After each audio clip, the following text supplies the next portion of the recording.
Good morning. You're out here with Dave, Wolf Dog Productions. You just heard Raven doing a little voiceover on the camera. We're out here getting ready to do a movie again of the Ponce Inlet Light Station. They're doing some restoration on the light. We understand that we can get in there and see how they're polishing some glass panels on these reflecting lenses. I can't talk this morning. I can't tell you just exactly. Raven got me up real early. He's been up all night, so he's probably ready to go. I've had half a cup of coffee. Maybe Don will have one for us when we get down here to the lighthouse. We're out here now. They've probably just about to extinguish this light. It's just dawn. It's about 7 o'clock, just before 7 o'clock in the morning. Thursday, 1st of January, 2003. You're out here with Dave, Wolf Dog Productions, Raven from Daytona Beach Live. That's DaytonaBeach-Live.com, Daytona's first internet-only TV station. Bringing you some local history here today, the Ponce Inlet Light Station, and the ongoing restoration.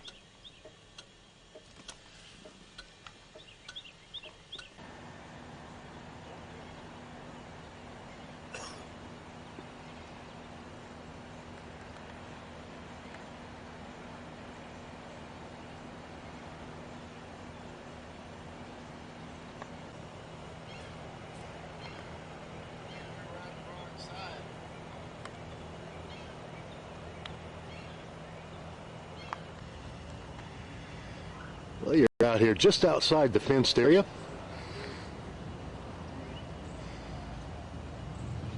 Of the Ponce Inlet Light Station.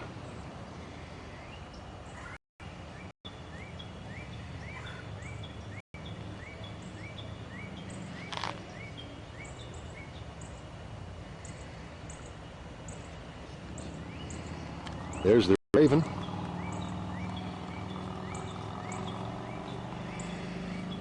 We're down here by special arrangement this morning with the Ponce Inlet Light Station Administration. That's why you see the empty parking lot here. They wanted us in here without having to deal with the tourists.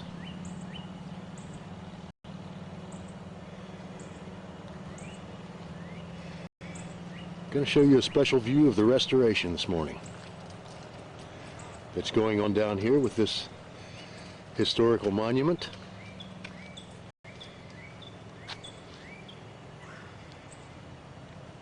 We hope you enjoy it.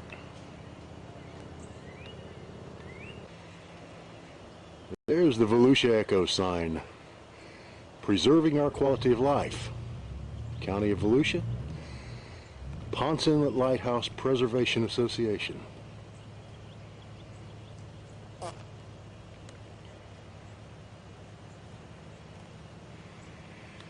This is a federal ECHO grant program. I was wondering how I could get to him. He's not here yet. Oh, he's not here yet? Okay. We were supposed to meet him here about 7. Yeah, we can take pictures. Yeah, we're going to do a movie. Did you want to come and look around or what? Yeah, I guess if we're a little early and stuff, we'll just go on ahead and film a little bit pre-movie stuff if you don't mind. Okay, we want to come on the grounds? Yeah, if it's okay. Right. You know, and it only hits the putty that we put in it. And then this one we set in the glazing compound, and then we silicone in the middle to keep them all together. This one had a little bigger gap in it, that's why you can see the silicone. And if you look on these, the silicone between these two, but these were sitting so close together that we didn't have to put such a big bead of silicone in between them. In fact, you can't hardly see the silicone at all. Right. You have to And do this each has one all of been these by hand, polished. right? Yeah. These have all been polished. These are ready to go. But they have to sit so long so it cures, I guess we say. Sure. You're back here in one of the rooms of the Lighthouse Light Station, one of the workrooms where polishing is going on the prisms for the lens. Hey, Raven. We're back here with Sue. Don just came in. Hey. There he is. We're getting a Cadillac to her already. She's showing us some of the lenses. We're just waiting for you. Great. Pretty nice, huh? How you been? I've been fine. Good, me too. Good. I saw you in the paper the other day. They were asking you some questions. Yeah, it was the hat. Yeah.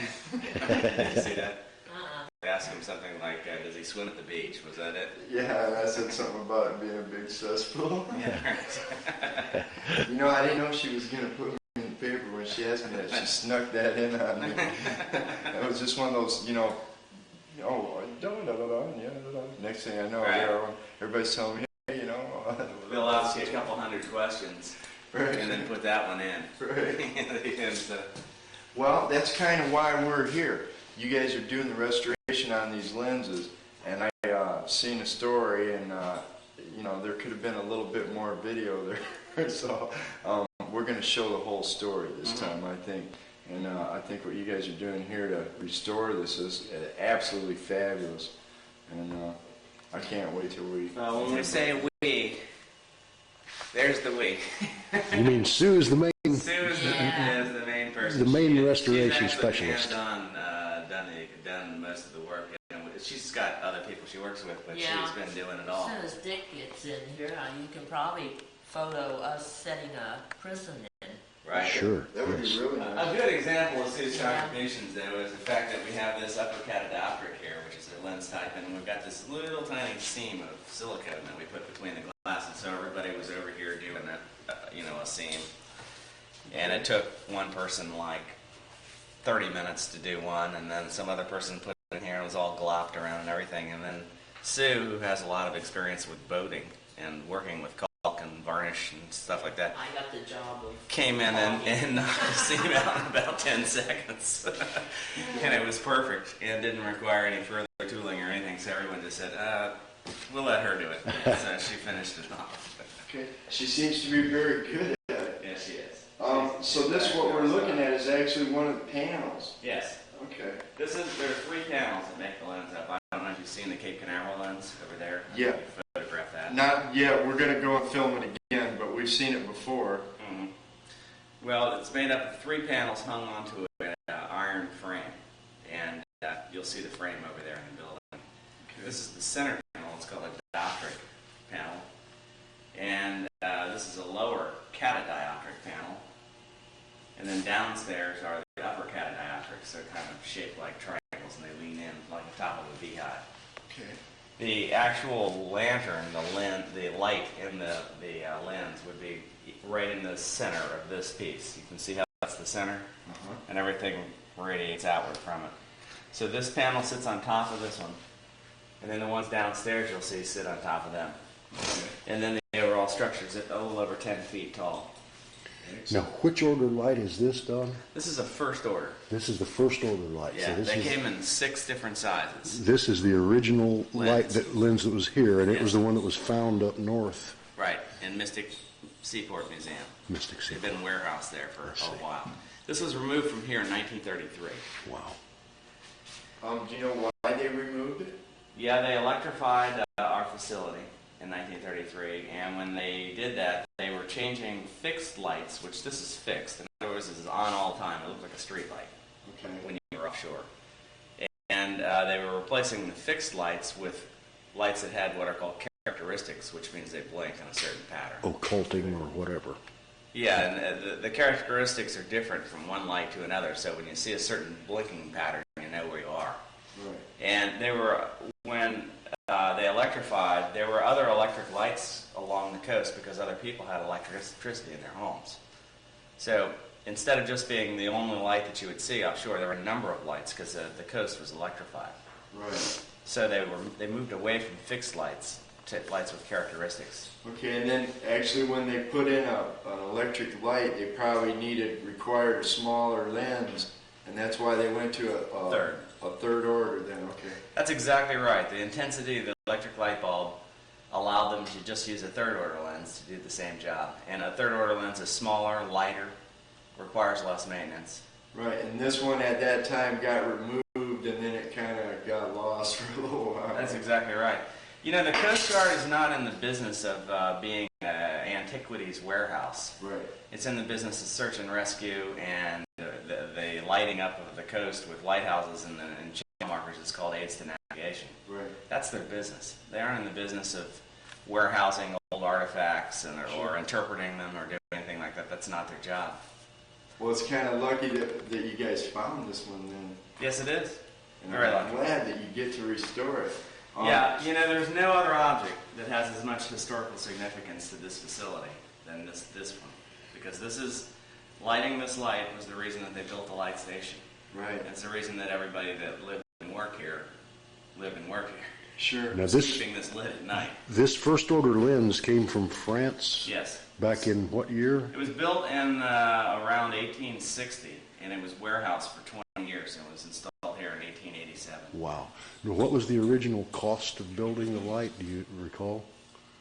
The lens These itself? lenses, we're not sure. We've had various estimates. I believe that in 1860 they were around $20,000. Wow. And I don't know how exactly that translates into today's dollars. They're valued right now at $2 million by the Coast Guard. Mm-hmm. And with our experience of fabricating the bronze frames and the glass prisms and whatnot, $2 million isn't too far off the mark of what it would cost to recreate one from scratch. We think we can do one for less, but we're in the process of working that out, and we've not done it yet, so it's still a thought. It's not a reality. Now, you guys got an ECHO grant to restore this light. Am I correct there? Yes and no. This particular project is a state exhibit grant from the state of Florida Department of Historical Resources. Okay. The third order lens, which we're restoring to, is a ECHO grant. Okay, so you're actually doing two lenses. That's right. We're restoring the third order lens as well. Is the third order the one that was damaged down at the Cape? No, that's another first order lens. Okay. The Cape Canaveral first order lens was on exhibit over in the lens exhibit building. Uh-huh. The third order lens is the second lens that was there. Hey, Dick. The third order lens is the second lens that was here, the one that they replaced when they took this one out. The one with the characteristic. That lens was removed in 1970, I believe. And so it was from 1933 to 1970. It was here. And then it had been vandalized and is in need of, actually, in many ways, it's more extensive renovation than this lens, because we have most of the glass pieces to this one, and we're missing, I believe it's 57 prisms for the third order lens. Now, can you buy these prisms anywhere, or remanufacture them, or what happens when one's missing like that? What do you do there? Well, what has happened before is there's a hole in the lens. And over in the Cape Canaveral lens, you'll see a panel with some holes. And lenses exist all over the country that have missing prisms. And they'll still work, sure. Depends on how many prisms are missing. You know, at some point, it won't work. So we're having them reproduced by a guy in Providence, Rhode Island, and another firm in Prague, Czechoslovakia. Oh, Or the Czech Republic, excuse me. It's not Czechoslovakia anymore. Right. And it's extremely expensive and difficult to grind the glass to exactly this configuration. So it's we estimate right now each of these prisms would cost $4,000 to replace. Wow.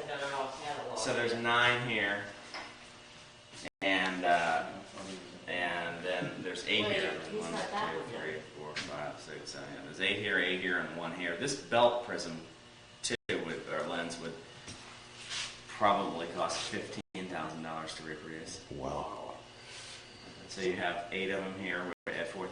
That's $32,000, $32,000, and another 20. I imagine it's So quite that's a... $84,000 worth of glass plus the frame. With that panel right there is worth. A lens like that one in the middle probably can't be ground all in one setup, can it? I mean, they probably have to continually change the radius and so forth. I'm not sure. The one thing that the glass experts tell us is the fact that the glass itself is of relatively poor quality. I mean, glass has come a long way in 150 years. But the machining and the working of the surface of the prisms and the lenses are amazingly precise. Wow. And so that even though the materials of relatively poor quality, the finishing is of the highest quality. And they have difficulty figuring out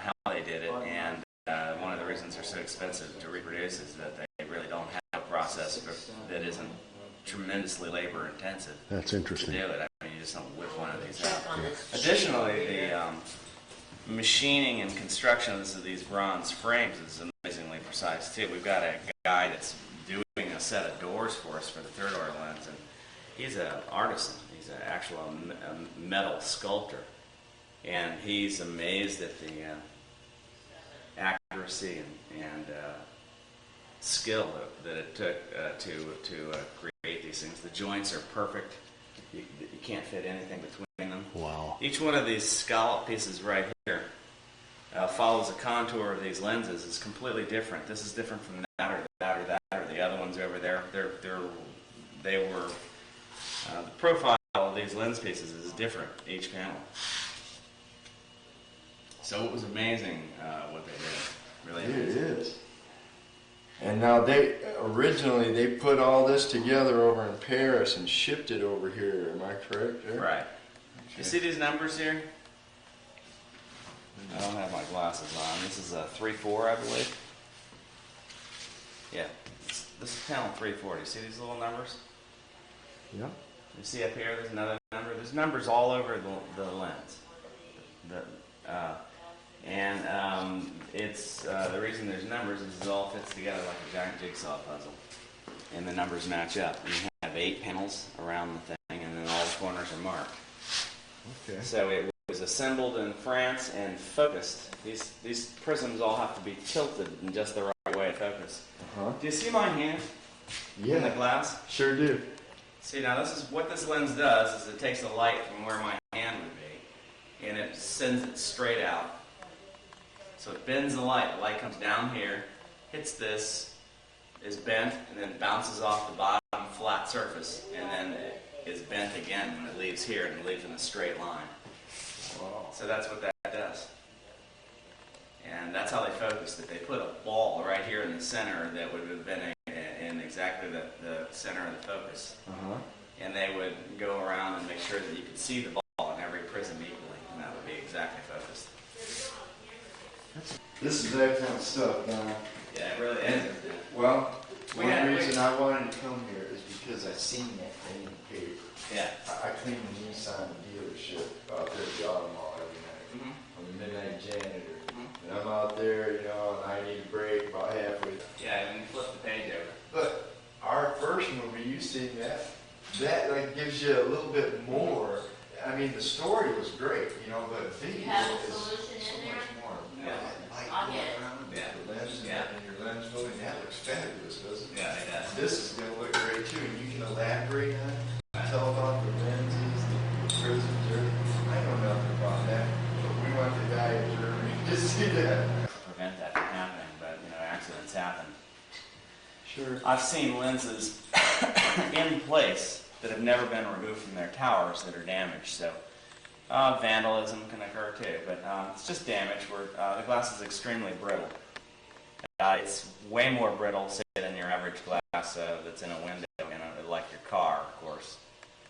When I was talking earlier about the quality of the glass, it's not only the clarity and the lack of bubbles, but it's also the hardness of the glass that they've really improved over the years. Right. I don't know if you can see the bubbles in these things, but there are lots of bubbles in the glass. Now, how are you going to get this lens up to the top of the lighthouse when you do get it restored? Or this one's actually not going to go up to the top. But the third order third. is, and that's funny you ask, because currently here at the light station is a company named International Chimney Corporation, and they're the people that did the restoration on our tower. Okay. Lighthouse really is a chimney with a light on top, just like a lantern like you'd buy. It's got the air holes and the wick and the lens and everything. And if you can imagine one of those set up on top of a chimney, that's what a lighthouse is. And so International Chimney does a lot of restoration of lighthouses as a result of their experience working up high on chimneys. They're here fixing the roof, which has some leaks in it that we need to get watertight before we put the third order lens back up there. And Steve Sycock, who was their head, their foreman for their most difficult jobs, is here, and he's a rigger. And a rigger is an individual who's capable of constructing booms and guy wires and pulleys and ropes and whatnot to move material and men and stuff up and down the structures. And he's shown us a way to put a boom out over the side, and we'll actually hoist the pieces up in crates. So just like they did originally, exact same way. So we've got pictures of the construction of this lighthouse, and it's got the exact same system. Well, I'm going to ask you right on camera. You might just let us come out there and film that when you put the new lens up Yeah, there. no, that's going to be a high-stakes day. That's a fact. That'd be a fantastic thing to We'll get be on hosting up film. panels worth $100,000 a pop. We're going to be very careful of what we're doing. I'm going to stay back. I got a zoom lens. Yeah, you got that right. And so that'll be quite a day. We don't specialize in tragedy videos, so we... Yeah, well, then, good. I hope you're here then, because we don't plan to have one. We'll try to be here. Steven is a man, pretty track record. And Do they have a web page by any chance? International Chimney probably does. But, they're out of Buffalo, New York, and I was just up there at a conference in October, and we said, hey, we want to come by your place. And they said, why? It's just a yard and a couple of just average buildings. It's no big deal. International Chimney isn't that the place is so fantastic, it's the individuals that work there and their knowledge is what the key is. They probably work a real large area, I imagine. Worldwide. Worldwide. Worldwide, yeah, sure do. Well, Sue's over there quietly working away. Yes, she is. Siliconing and cleaning it up. Cleaning the glass off now with all the gloppy stuff that gets all over it. You can see here, this one, for instance, this is how clean it is. Now, she's using alcohol to clean, but when we actually do the final clean on these, we use a mixture of alcohol and water and just a drop of woolite. Sue, is that true? Are you an alcohol user? Yes, I am. He said using, want not a little abusing. better, Okay. All right. Grain alcohol is not her preferred. Uh-huh. We're not using grain here, or else we wouldn't have it. A lady of discriminating taste. That's it. And now when you get done with this panel, it'll look like that other one over there, right? Yes, you're correct. Are these pretty dirty when they come in? Well, yeah, they need a lot of polishing. It's been in storage for quite a long time, right? Yes, it has. Sue spent a lot of time polishing these frames, and you really wouldn't believe what they look like before and what they look like now. I mean, there's a huge difference. Well, you have one downstairs you can That's take right. a picture of. Yeah, That. Yeah. And even that's been in the citric acid, so it's Yeah, that actually, has. it's got half. But it hasn't been polished yet, Right, so. right. We put these in a mild citric acid bath before we started polishing them, and what it does is it breaks the patina that's on them. It's a hard crust, the bronze. These panels, interestingly enough, it's always referred to as brass, brass this, brass that. These are actually bronze panels. Uh-huh. The difference between brass and bronze is the amount of tin versus zinc that's added to copper. Brass and bronze is usually around 60 to 80% copper, and then the other 10 or 20% is either zinc or tin. And if it's tin, it's bronze, and if it's zinc, it's brass. We always thought if it was shiny, it was bronze, and if it had a patina on it, it was, if it had a patina, it was bronze, like a bronze sculpture. Usually, and if it was shined, it was brass, but actually there is a chemical composition of the two materials that cause one to be brass and one to be bronze. in most cases, the brass will have a little lighter look to it and not quite as dark a gold look after it's polished. Yeah. Because although I don't know, because in addition to zinc and tin, there are things like lead and calcium, or I don't know if it's calcium, another chemical that they put in it. nickel, I think, is in some of it. Right, and we actually took tiny little scrapings from here. I mean, we're no bigger than a pinhead, and sent them off and had them analyzed at the University of Florida on a mass spectrometer. Uh-huh. And this lens is, I've got the chemical composition downstairs, but it's about 10% tin. And a percent or two of magnesium or something like that, and the rest is copper. Our third order lens is 10% or 2% tin and 20% lead. Huh. And then the rest is copper. And it's called leaded bronze. And so you can see 20% lead. They were huge quantities.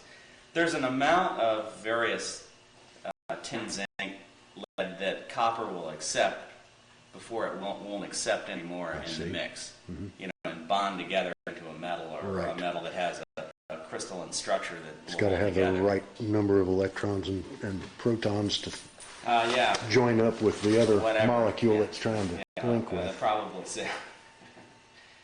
But we had them analyzed because when we have to have the doors replaced to the third order lens, we wanted it replaced with a metal that was a similar composition to the metal on the frame itself. Which it turns out that this metal is radically different from the metal on our third order lens. Another thing is all these lenses were constructed by different companies. This is constructed by a company called Barbier and Finisterre. And they were all French, and they'd be individual manufacturers, and then they'd team up, and then they'd add another guy, and then this guy split off, and then a new guy would come in, and so there's all kinds of names. Barbier is one of the ones, a large number of lenses in our third order is a Barbier, and I don't know how to pronounce the other two names, but we call them BBT. And the chemical composition of the metals is radically different from one another. We hope to take each of the samples and analyze them from a number of lenses, along with the glass. The glass is different chemical composition and index of refraction, and catalog them all. And then if we have a lens that because not all of them are marked. There are no markings on this other than the numbers. Some of them have the names stamped. Our Henri Lepeau is the manufacturer of the first order Cape Canaveral lens, and you've got Henri Lepeau Paris stamped all over it. And the BBT, Barbier, is got it stamped all over it. Now, this one has no stamps on it. So if you were to go to a warehouse, and there are a number of places that have lens pieces parts laying around, you get them on eBay and whatnot, that you would be able to take a little piece of the metal and send it off and get it analyzed, and you would have an idea of who manufactured it. That's our theory. Some of the people we're talking to say that the glass is different within the same lens, so we're not sure what's up. We don't know whether Barbier and Finisterre use the same bronze for every lens, or whether they changed over time or how it went, but we're going to find out. Trying to put the pieces of the puzzle together. That's right. Well, you're up here in the second floor workroom, the Ponce Inlet Light Station. You're up here with Dave from Wolf Dog Productions. You're with Raven, Daytona Beach Live, Daytona's first internet-only TV station. You're up here with Sue, who's working on this frame for this light lens. And you're up here with Don Hampton, the curator of the Ponce Inlet Station. We hope you're enjoying this. Director of Operations for the Ponce Inlet Light Station. Not curator. He's not the curator. This is not a museum. Curator's a bad word around here, isn't it? Yeah. Conservator, I'm sorry. That's it. Conservator is a bad word. Oh, okay. Well, we won't call him that either. But that's Don, and he's telling us about these lenses and giving us a little education. We hope you're enjoying it today. If you're out here on the World Wide Web, we know you already know about Daytona Beach Live. You might want to look into the webpage for the Ponce Inlet Light Station. It's www.ponceinlet.org. Do you want to go downstairs and look at the upper catadioptric frames? Sure. It would be, in other words, it would be the top part, and then we can go over and look at the When's this going to be on the TV? A lot, over and over and over from today on. You'll see it. I just run You'll see it. a random rotation. When we get back, we'll just run it over and over with our other tapes. So it's kind of a hit and miss thing, and you got to dial it up and catch it, kind of when it's on. But this one, we're going to run a lot. It'll be running. Okay, I'm ready. Some of the parts of the third order lens over here. That's right. Now you see how much smaller this is than the first order lens. First order lens is about 6 feet in diameter and 10 feet tall. This is about 3.5 feet in diameter and 5 feet tall. It's called a 1,000 millimeter lens, and that means that the circle that it makes up is 1,000 millimeters across.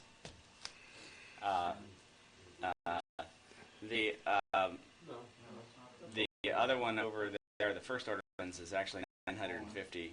This is called a 500 millimeter. Excuse me, it's from the center out. Yeah, the radius is 500 millimeters. The first order lens is 950 millimeters from the center out. And is that the beam?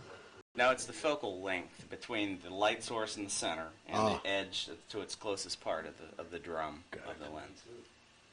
And so this is approximately half the size of a first order. Again, sixth and third. I mean, first and third and sixth are from large to small. We'll be downstairs in a minute, and you'll be looking at an upper catadioptric panel. And for scale, you can see that this is one. This is the size of a third order upper cat. The upper cats downstairs are about this tall. So that's now each one of these will have a lens piece installed in there, lens prism. And again, this is the one that's 20% This is E2. lead. And these are the rest of them, and these bolt together to form the lens and doesn't have a steel frame in the middle of it. It's small enough to where they just bolt bronze to bronze. We also have this one, of course. When I told you it had a characteristic, it spins. And these are the bearings right here to the rotation device. Wow. It's a set of bearings. And the upper and lower erases and all the various pieces that make up the rotation device. Down here. There's 6 of these called flash panels, and these are similar to the ones in the first order lens. You know how big those are? Yeah. And that's a third order flash panel. Wow. And the characteristic of this lens is that it would flash 6 times, once every 2.5 seconds, and then have what's called a pause for 15 seconds. So it spins around twice a minute, flashes 6 times, has a pause for 15 seconds, flashes 6 times, once every 2.5 seconds. And that when you saw that offshore, when you saw that pattern of light, you'd know, hey, I'm off Daytona. You knew you weren't off Jacksonville? That's right, or Cape Canaveral. Yeah. And you would open this one of these books over here. We've got a bunch of them, which all the ships would have, and it has the characteristics of the lights up and down the East Coast, and channel markers and inlets and everything else. So. Even most of the charts, I think, show the Yes, right. characteristics of the Right. light. Sure do. And still do, as a matter of fact. When we put the third order back at the top of the lighthouse, we have a series of forms that we have to fill out for the Coast Guard, which notifies them that we're changing the characteristic of the beacon. And they will send that out to the appropriate people, and any map produced after that date will incorporate that change into it. Well, this room's just full of old history books and things, too, isn't it? Yeah, this is our library. And most of this was donated to us by Dr. Kerman, Herb Kerman, who's a gentleman who has been interested in the light station for a number of years. And there's some great books over here. In fact, Ann Kinnear, our executive director, always snags things on eBay and other ways that she gets catalogs with marine publications and things and for everything. So we've got some pretty interesting stuff, books from the early 1800s. Neat. Had a lot of interesting graphics in them dealing with lenses and lighthouses. So Cool. that's why it's up here in archives. And if you're a member of the association, you can make an appointment and come up here and research it if you need to. That's nice. It is really cool. These are a bunch of publications of other lighthouse associations from around the country. We put out a quarterly newsletter as well as other people do too, and there's a lot of resource information in them that you can go back and check out if you have questions. How does someone become a member of the association? Relatively simple. It's an application form, and $10 will get you there. Now, admission to the light station is $5, so you figure if you buy a $10 membership and you get a year's free admission, one one time in, you've got half of that worked off. Heck yeah, that's a bargain. In addition, you get 10% off of your purchases at the gift shop. So anybody that's planning to come down here a couple of times needs to get a membership. That's right, and in addition to that, you're invited to any special events that we have here, and in addition to that, you get the 4 quarterly newsletters. Great. We didn't know that. And if I'm not mistaken, you guys got all that information on your website too. That's right. www.ponceinlet.org. Am I correct? I'm one of those ignorant guys he was talking about that wants a brochure. It's not in the brochure, but it's on the website. Okay. Okay. Thanks, Don. It's in the quarterly newsletter too. We have applications, and we have applications all over. Okay. The back of our first order lens doesn't have glass prisms in it. It has these spherical reflector mirrors. Okay. They're very interesting things too. They're made out of copper sheet, and they've got silver on one side, copper on the other, and that bronze frame. And they bolt on the back 3 panels like the dioptric panel, the center one. And they were designed to reflect the light back out, because we only needed light to see. Right. You know, there was no reason to put light over on the intercoastal waterway or in land. Right. Many first-order lenses, including the Cape Canaveral one, when they rotate, they have to throw light out in all directions. So. Do these things hold up pretty well to just exposure to oxygen and so forth? That damages them, doesn't it? Yeah. That's a very big drawback. They were cheap initially, but they were a royal pain to keep up. And wow. Even when you had these things were lit by oil lanterns, and you think, well, no big, that wasn't very bright, but they were 5 concentric wicks, and when the outer wick was about this big around, and you had a fire going in, and it burned 6 to 7 gallons of oil a night. Whoa. So there was a tremendous flame inside of this thing that was being used to project out. If that wick was not trimmed perfectly, it would smoke. You've seen a candle smoke or an oil lamp, sure. And if the guy wasn't right there and caught it, all that carbon would get over everything. And these were susceptible to, if you were burning it too rich or too lean, or I'm not sure which one, even though you don't have carbon, you've got carbon monoxide, and the various gases that would build up would tarnish that silver. Now, interestingly enough, another system of reflecting the light is this right here is a panel that has, it's the same thing. This is a mirror, even though it's made up of prisms. I can't see the books behind here because the way these are ground are such that they reflect light back. If you put your head down here, you can see yourself. So instead of using the silver spherical reflector panels, they went back to glass. This is a more expensive way to do it, but it was more durable and easier to maintain. So that's what this is. And this is, again, our third order lens with the 15-second pause, just had reflector prisms on that half of the lens. Excellent. This thing's going to look really, really cool when you guys get it rebuilt. Yes, it is. So that's our archives. These will be moving from here over to there, being put in.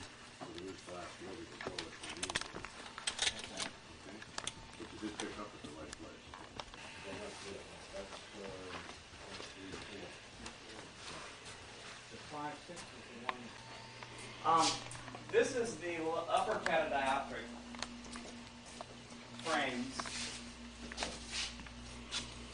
Back down here on the ground floor of the workshop now. You can see this is a very well laid out, well lit, air conditioned work area. That's correct. It's August and September is not the place to be doing maintenance on a $2 million artifact out in the heat. This is the one, by the way, that's not polished that she was referring to. So you can see that what she takes and takes it from there to what you see. Good morning, Nancy.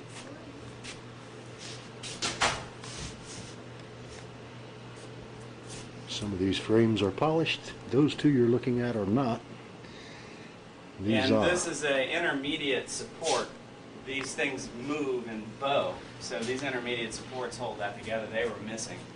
This is a metal frame that they sit on. And then the back 3 panels, which they don't have prisms in, are supported by these 2 supports, making up the top of the beehive. that makes up a first order lens. So you're beginning to get some sense of the size of this object.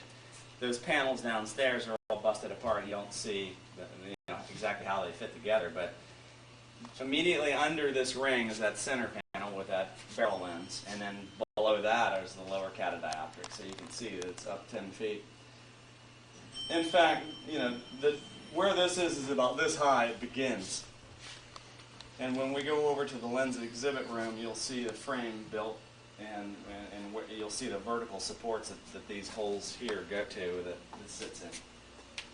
Now all that glass you saw up in archives gets inserted into these little triangular holes. There's 90 pieces here. It takes about an hour or maybe up to 4 hours to insert one. They do about 2 or 3 a day. Wow. So you can see there's a lot of work. And then they're not done. They have to let the glazing compound set up, then they have to paint it, then we have to do another final buffing of the bronze, and then we have to clean the glass. So you're talking about 45 days just to put the prisms in the thing. Man days, yeah. Wow, yeah. Right. 15 days for 3 people. You got a lot of people. Tremendous expense to do this. Just we're fortunate that the board of trustees and the executive director over the years have put together an organization that generates sufficient funds to be able to fund projects like this. Otherwise it wouldn't be happening. And I might add, we've got a group of volunteers here who are spending a tremendous amount of time volunteering doing this. How many volunteers do you have? Working on the lens, about 5. Wow. And they're putting in some serious hours. We're Wow. talking 2-3 days a week. They're spending a half a day. Some of them an entire day a week. Some of our board of trustees are actually our volunteers too. So there's a lot of people working for free on this. Of course, they're really going to have a testament to what hours they've put in when they get done. They'll Absolutely. have that out here for everybody to see. That should be quite rewarding for them. It's not, you can go volunteer at this place or that place, and there's a lot of volunteer work available, and it kind of falls into your typical volunteer. This is not typical. We really don't have the ability to have more than that. You can only have so many people working on this. They've been trained. They went through a 1-week training process with a consultant that we brought in who restores and basically assesses Fresnel lenses for a living. He came in and explained to us the techniques, what to do, what not to do, to all these people. So they've had some training too. But it never gets away from the fact that it's like Sue up there. It's just slow and steady. It's a lot of work, and they're putting in the time. Hey Dave, how you doing? Hey, great, Raven. Isn't this wonderful? We're down here getting I think I'm going to shed some of my clothes. It's getting hot in Florida. Hey, it's supposed to be 75 degrees today for a Beautiful change. day. This is like we should have had all winter. That right there are a couple of pieces to the rotation mechanism of the third order lens. Uh-huh. Those look like fairly heavy pieces. Yeah, if you want to go try and grab either one of those two, I'd like you to imagine hauling it down from the top, which is what our maintenance guys did. Pick that little one up and toss it over here, Raven. Okay, let me Either see one. here. Oh, man. Is it stuck to the table? No, I think there's some glue under it, Dave. All right. It's about $1.25, we figured, and the other one weighs about 100. Wow. And yeah, our maintenance guys wrestled those down. Now there's one up at the very top of the tower that weighs about 400 pounds, and we're going to just restore it up there. Since it's going back up, we're not bothering with it. Sure. We also have this down here because this is the base here. And the rotation mechanism comes up from here, and then there's a big platter that the lens sits on. Right here is a flange that bolts on, and this is where the motor and the worm drive go to rotate the lens. So we're going to do that down here. We've got a machine shop, Orman machine shop, George Roller, and his associates are going to be putting that together for us. And we are going to do it on the ground. And I would imagine he's much relieved at not having to crawl up to the tower to do all of his work. Yes. So we've brought the work to him. And so we'll actually be, remember those bearings and races that I showed you up there from the third order lens? Yes. They're all part of this apparatus right here. I And think we'll be we've painting. seen some of that on the other lens when we filmed in your lens room over there. the other movie, we've seen underneath the lens Yes. the rotating mechanism. That's what this is. It's corresponds to that. That, of course, is a first order rotation device. This is a third order. This is also more modern. These were constructed in the 30s for the electrification program. Okay. You know, in the old days, they had basically large clock mechanisms that turned the lenses. They wound them up with counterweights like a grandfather clock, and that's how they ran the lenses. Dropped the weight down into the well that we saw Right. at the bottom of the lighthouse. Yeah. Yeah, that's well. Actually, you know, a weight well is not for the weights coming down into as a part of rotating the lens. A weight well, we've come to find out the hard way, was actually filled with sand. Is that right? And what it was for is when the weight chain broke, Oh. and the weight weighing 500 pounds or 100 pounds or whatever they weigh came hurtling down to the bottom of the lighthouse. It didn't make a hole Then in the it marble landed on floor. the sand pit instead of exploding on the bottom of the floor and ruining the marble floor. Cool. And when I say the hard way, we dropped an 1.25 inch wrench down the center of the lighthouse the other day when we were dismantling this thing, and it landed in the weight well and blew the plexiglass cover to bits. Oh. So fortunately, no one was injured. And now we have another protocol that we use when we're working on the lens and looking for it. We have a couple of heavy-duty nylon bags of construction for tools. And all tools going up and down the lighthouses are inside the bag, and then the bag is attached to the worker. So the worker can't drop the bag, and nothing can come out. It's zipped shut. So there'll be no more dropped tools down the center of the lighthouse. That is over. It was a lesson we learned early and learned well, and actually, cheaply. And cheaply, as it turned out. And That's great. we're sure that they probably did that in the old days too. Yeah. That's why they had the sand. I don't want to be in the picture. Okay. This is Bethel Blaze. She's our human resources And and I'm camera bookkeeping. shy. You need me? Yeah, you want me to... You know, I didn't pay him twice. Why is it... We're right outside the administrative office again. Don got collared by a secretary. He's taking care of some business, and we're standing out here on standby. You can see, if you look carefully inside through the glass windows over there, you can see the first order lens rotating inside the lens display room. That's not the lens that operates the lighthouse, but we're going to be inside that room in a few minutes. We were in there earlier in our original lighthouse movie. You may have seen that. We hope you're enjoying this footage today. The restoration project is underway down here. It's supposed to be completed sometime this summer, restoring these beautiful Fresnel lenses.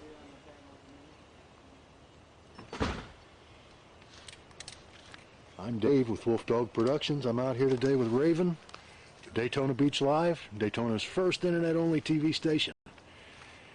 It's on the internet, operates 24 hours a day, pumping video out of Daytona, sometimes live, sometimes tapes, sometimes educational documentaries like the ones you're watching today, sometimes just fun and frolic. Down here in the sunshine, beautiful, beautiful east coast of Florida. We're right off the Atlantic Ocean. We hope you're enjoying this video today. Keep tuning in. It's just going to get better and better and better. I think I'm gonna walk over by that. Yeah, that's good.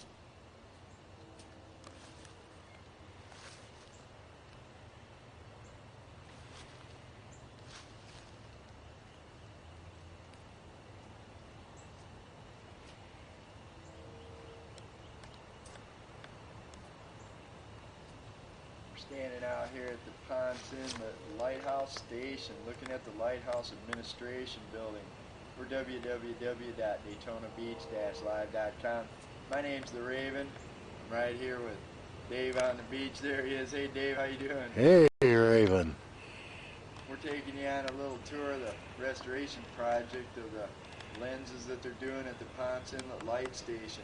Don't forget to stop by their web address, www.ponceinlet.org. Showing you a few of the buildings around the lighthouse station. There she is herself, Ponce Inlet. Lighthouse.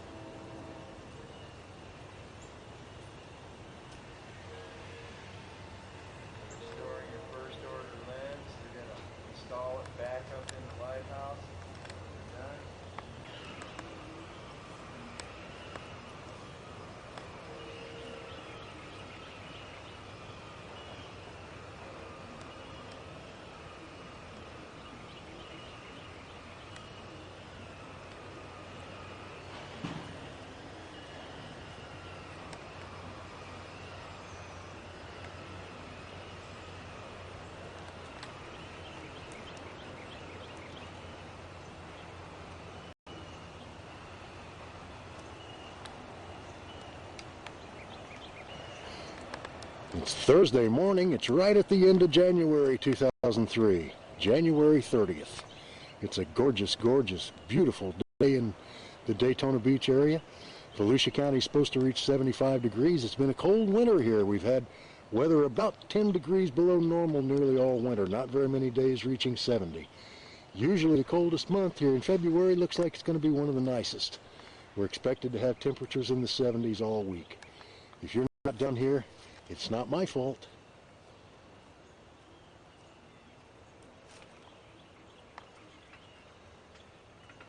There's the lighthouse outhouse. I'm standing out here in the courtyard. That's the view back toward the administration building that we just came out of. And of course, up there is the second floor room, some of the second floor rooms we were looking at. The workshop is back in that building. You see the F.G. Russell, the old tugboat. F.D. Russell, I'm sorry. Old hand-built tugboat.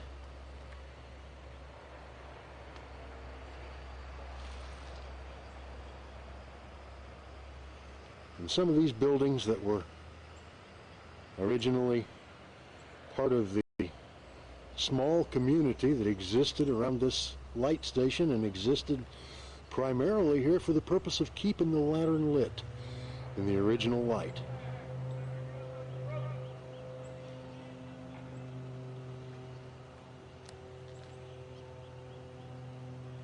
Back before electricity, of course, this thing was run with kerosene lanterns, and that's why these Fresnel lenses had to be manufactured so carefully and so in such a precision manner to be able to project these beams from something like a small oil lamp 20 miles out to sea to keep these ships off the rocks as they came out of the mouth of the Mississippi River down around the coastline of South Florida through the Gulf and back up the Atlantic Ocean toward ports all along the eastern seaboard. American merchant ships.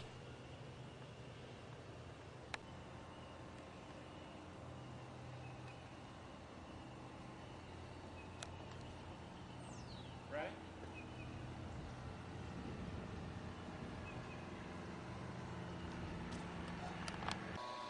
So this is the base and the frame for the original first order lens. This base was cast in Hardyville, South Carolina. It's cast iron, ductile iron. It's a different type of cast iron. It has magnesium in it and allows it to be a little bit more flexible, less brittle. And then the frame is mild steel. And those panels that you've been seeing fit into these slots. The 3 spherical reflectors fit in the 3 quadrants right here. Then the 5 dioptric panels in that ring that you were just filming sits on top of these, so you can see how tall it ends up being. Wow. Yeah, it's quite an object. Here's what it'll look like when it's finished. Except that it's painted green instead of black. And That's a lens that is the same manufacturer, Barbie and Finisterre. And it's in the Oyster Museum in Assateague, Virginia. Just glancing at the picture, it doesn't look very much different from this lens here, but I guess it's got a different characteristic, huh? Well, do you see the belt prisms? The belt lenses in the center? Oh, yes. Okay, and do you see the bullseyes? Here? Yes, I saw that one had, Right. yes. This one So takes there is the a light difference. and focuses it down to like a pancake, and it goes out in all directions, and it's on all the time. I see. So it's a 360-degree light. You can. Well, actually, the back 3 have reflectors, so it's 270, I believe, okay. 225. Okay. These focus light into round beams. That's what the circle is all about. Yes. So this pulses light. This is 8 pulses, rotated once every 2 minutes.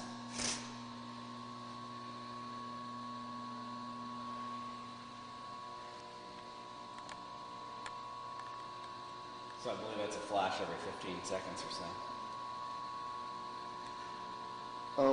What year was it they changed from Mosquito Inlet Light Station to the Ponce Inlet Light Station, the name? Well, what would be your guess? There was a land boom back in the 1920s, between 20 and 25 in Florida. And they had carved up this area into a million tiny little lots and were selling it to speculators. And I don't know if you want to live in Mosquito Inlet or Ponce Inlet. Right. Mosquito Inlet sounds a little buggy. Right, like there's a lot of mosquitoes. And I might add, if you want to walk back in that woods in June or July, you'll find out why it was named Mosquito Inlet. We have Mosquito Lagoon just south of here.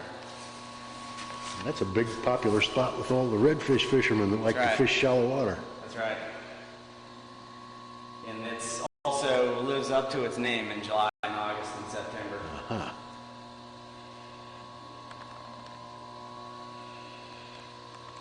Now, you know, you were asking why did they shift from a first order to a third order when they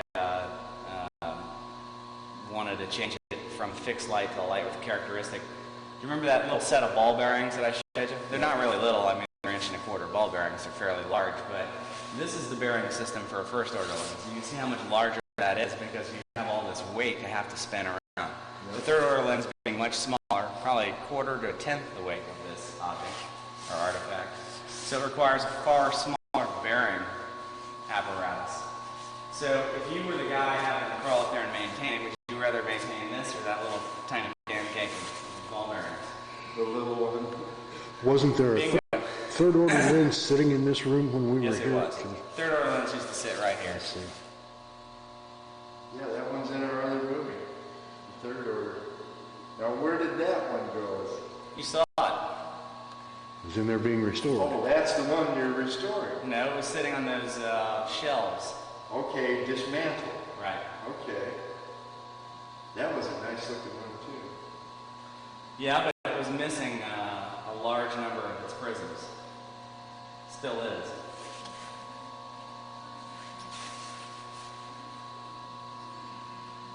I'm going to go and get me a... Hey, Dave, how you doing? I'm doing good. I got you in shadow there with the light behind you. I'm going to run up here and get me a shot head on into that lens. Good idea. All right. I'm going to go on out and talk with Steve about some stuff on the tower here. Okay.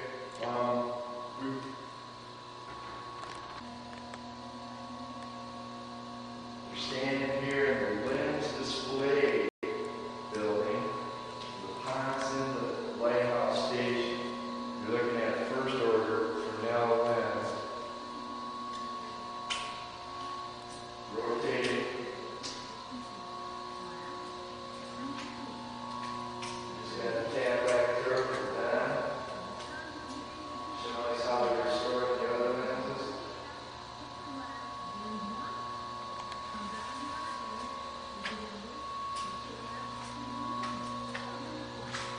We're going to show you the lighthouse.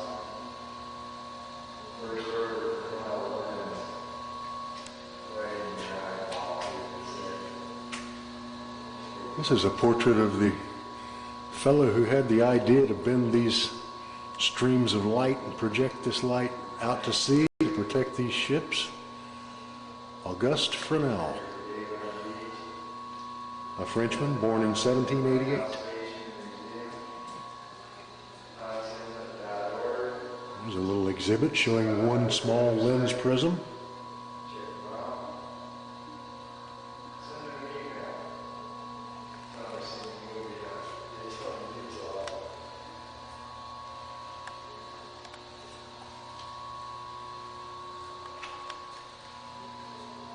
Another segment of a Fresnel lens.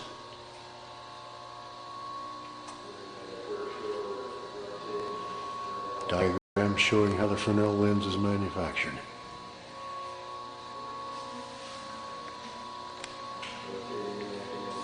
Down here you see the way the mechanism rotates the clockwork gears, originally operated by a chain-mounted weight, which was raised up to the top of the lighthouse and then allowed to drop gradually down, the weight pulling this set of gears around and around till the weight reached the bottom of the tower, at which time it had to be pulled back up.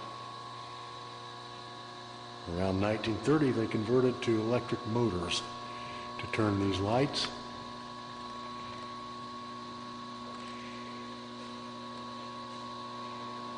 You can see the bullseye prisms in the center section of this lens, which focused beams of light out to sea, actually one beam being focused each time they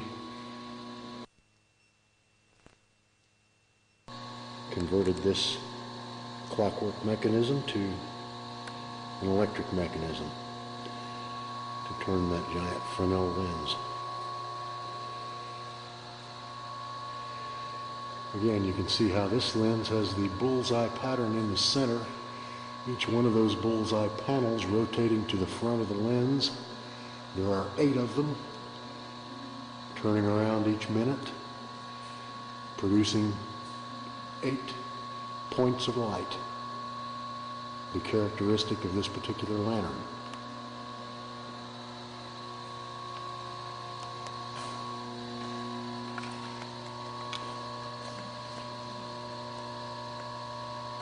This lens, originally from the Cape Canaveral light,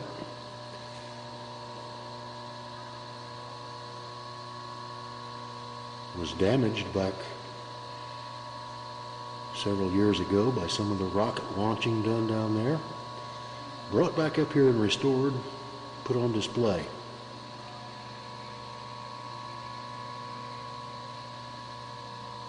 Originally installed in May of 1868. Removed in March of '93. It's 16 feet 5.5 inches tall, 70 inches in diameter at the center panels, and weighs over 6 tons, 12,800 pounds.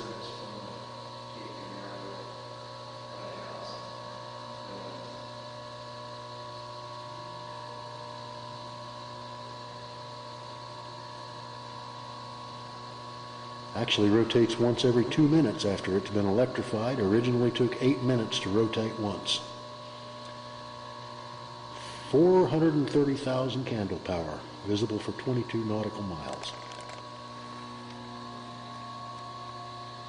First order Fresnel lens.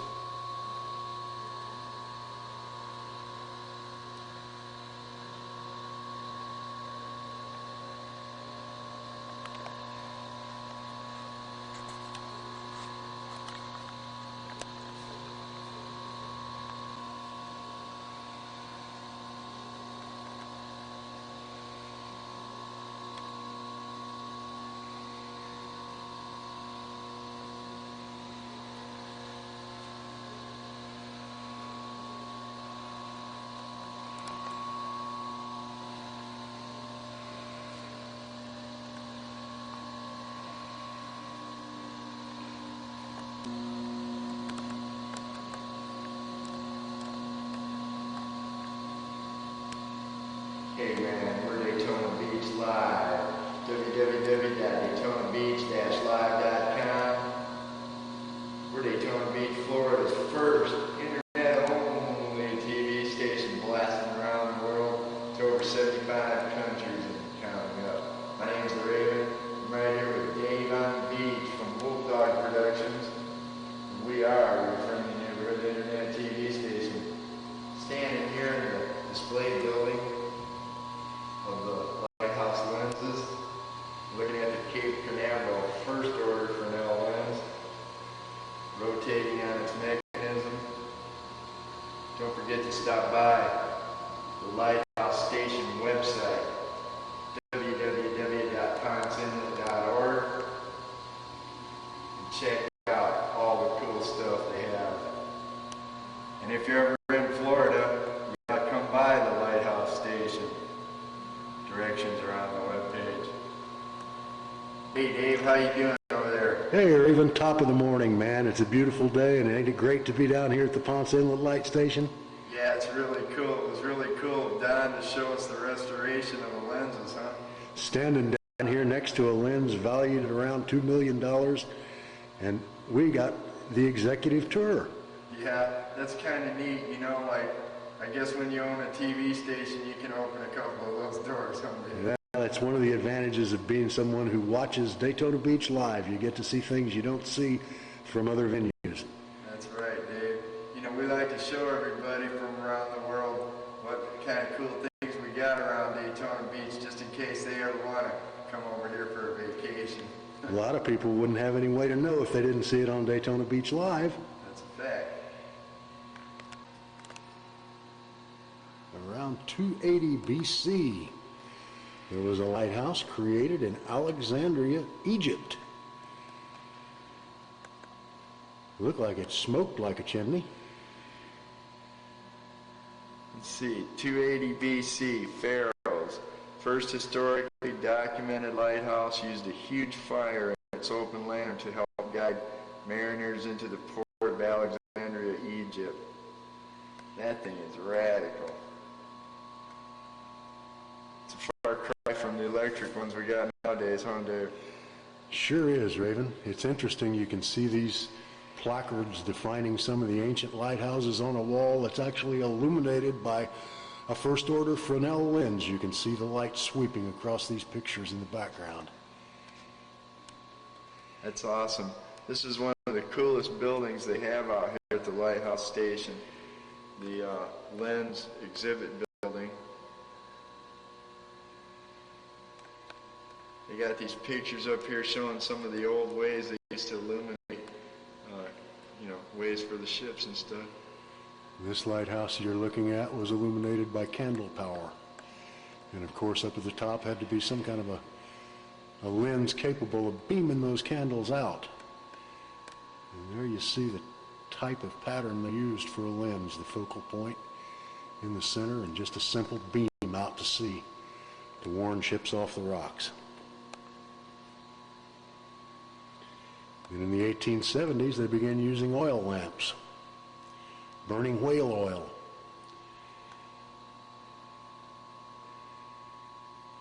They used some lamps soon after that, designed around solid round wicks.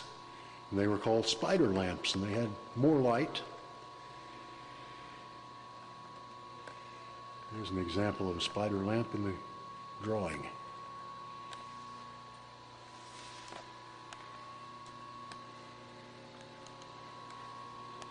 There you see a simple oil lamp with a large reflector behind it, and of course that would have been mounted behind a lens. That's an argand lamp. A Swiss physicist with that name, who was living in France, invented a lamp with a hollow wick, had a central air draft so it was brighter burning, increased the updrafts around the flame, about 10 times the light of a flat wink lamp.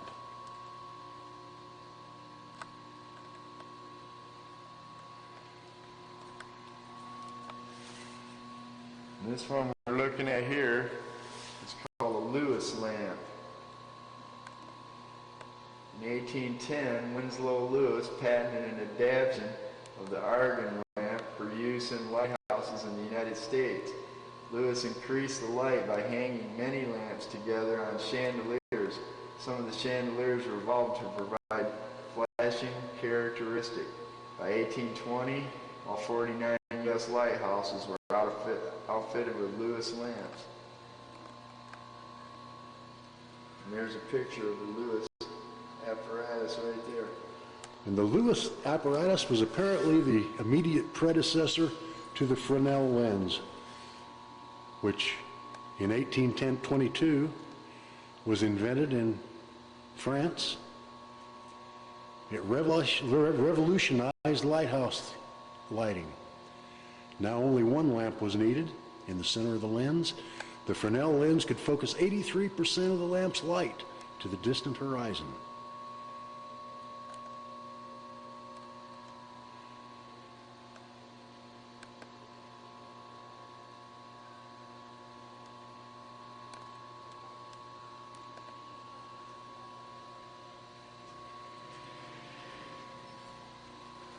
I think I'm gonna pass in the new stuff. As they developed brighter means of lighting, they continued to use Fresnel lenses. The Fresnel lenses decreased in size and complexity because the actual light source was increasing as kerosene lamps became more and more powerful. The need for huge lenses was not great, and the Fresnel lens was actually reduced to second, third, even fourth, fifth, sixth order lenses that were capable of producing the brighter light and beaming it out to sea. An adequate length of beam was produced with a much smaller, simpler lens.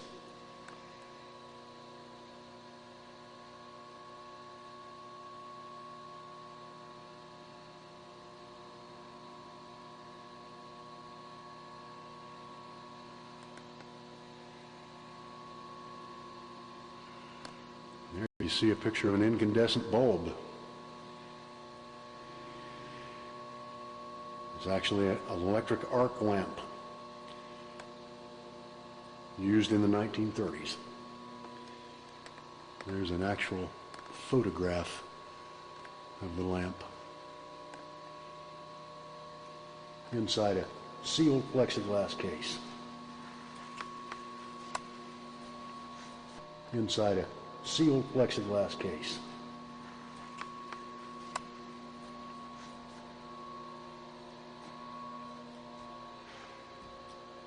Up here on the second floor balcony of the Fresnel Lens Exhibit Room, actually the Lens and Light Exhibit Room, looking down at the beautiful first order Fresnel lens and the rotating mechanism. Originally on the Canaveral Lighthouse.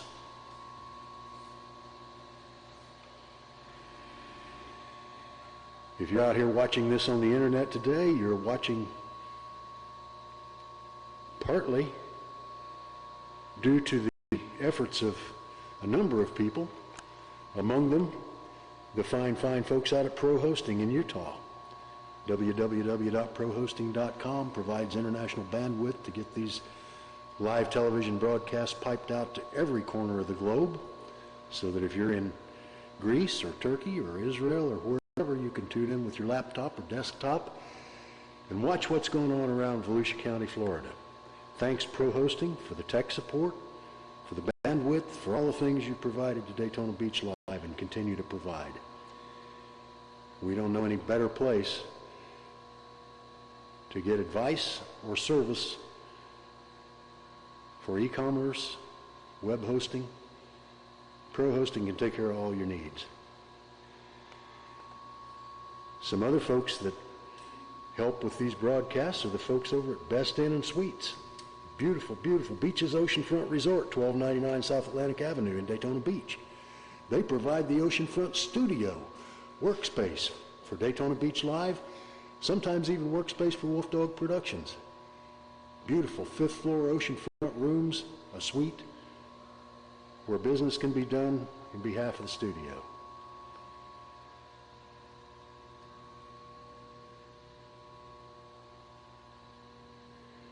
We'd like to say thanks to some other fine local folks, people over at www.Daytona Beach Know-It-All. Jam and Jerry.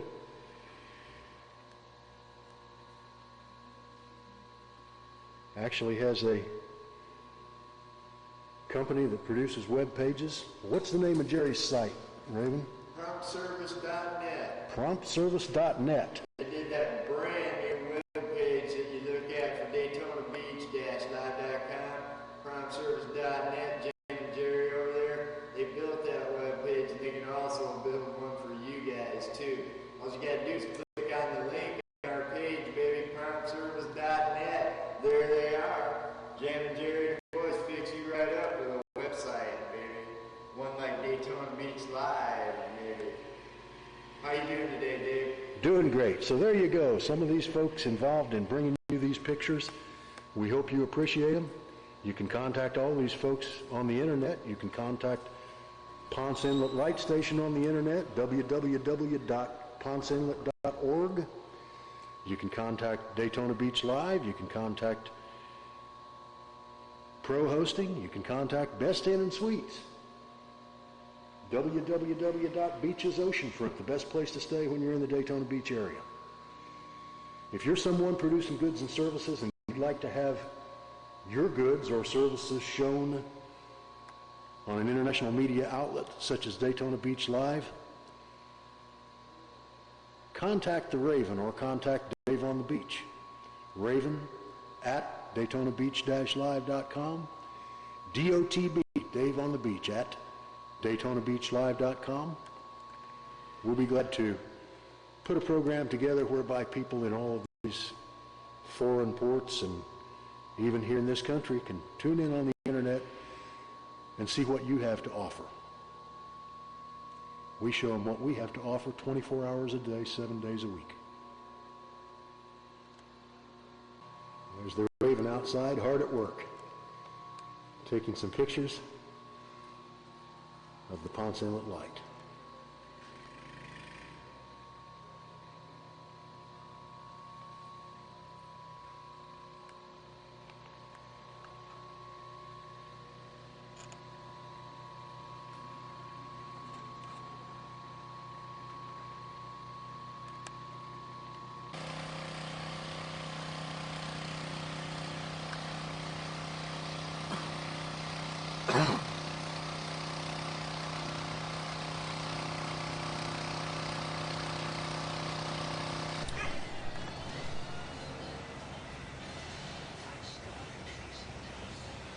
Well, we hope you've been enjoying this movie, made January 30th, 2003, at the Ponce Inlet Light Station.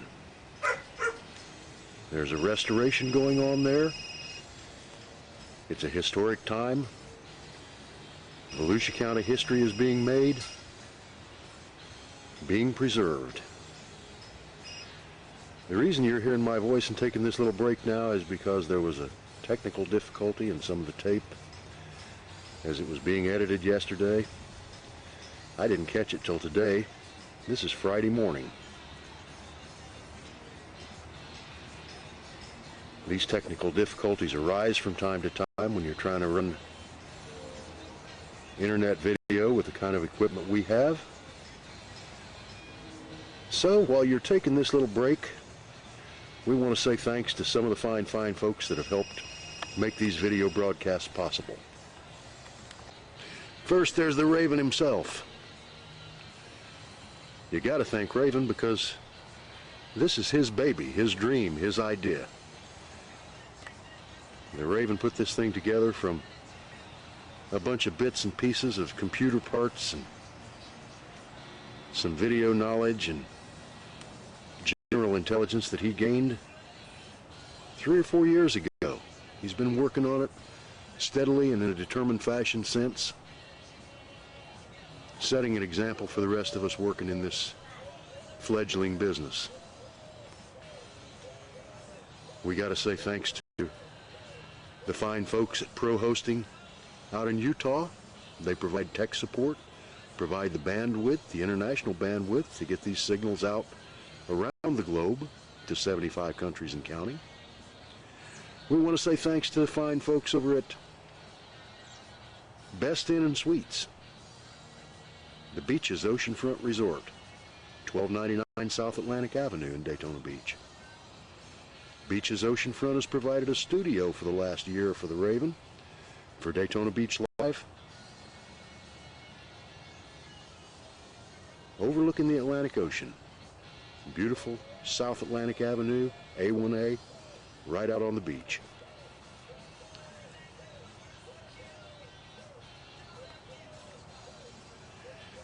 We want to say thanks to promptservice.net. Jam and Jerry over there has aided the Raven in putting together the beautiful web page that you see. It's informative, it's got links, it's got a way for you to let us know what you're thinking about and what you want to see.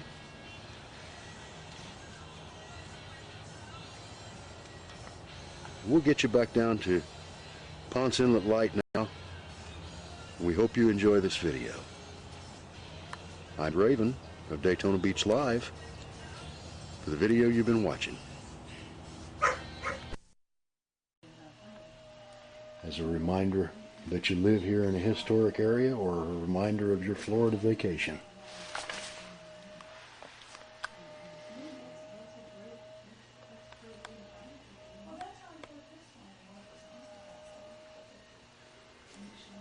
You get a lot of nice works of art, a lot of nice history, and natural Florida history down here.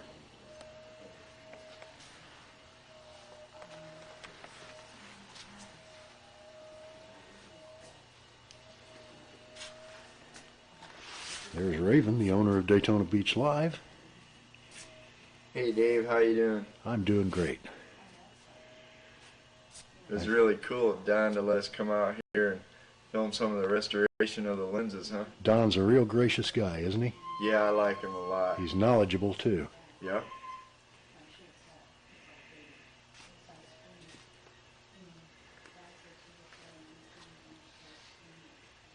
Checking out some of the trinkets and artifacts that you can buy here at the light station. Gift shop. Now here's a cool shirt. Lighthouse is all over it. Now each of the lighthouses has a different paint scheme. The one here at Ponce Inlet is red and black top. They're all different, so you can tell them apart. There's the Hilton Head Lighthouse. There's the Juniper Inlet Lighthouse. If y'all ever get down here to Daytona Beach, Florida, and want to come and see the lighthouse, That may be the St. Augustine Lighthouse in black and white. red and white. And there's a model of the Ponce Inlet Lighthouse that we're visiting today.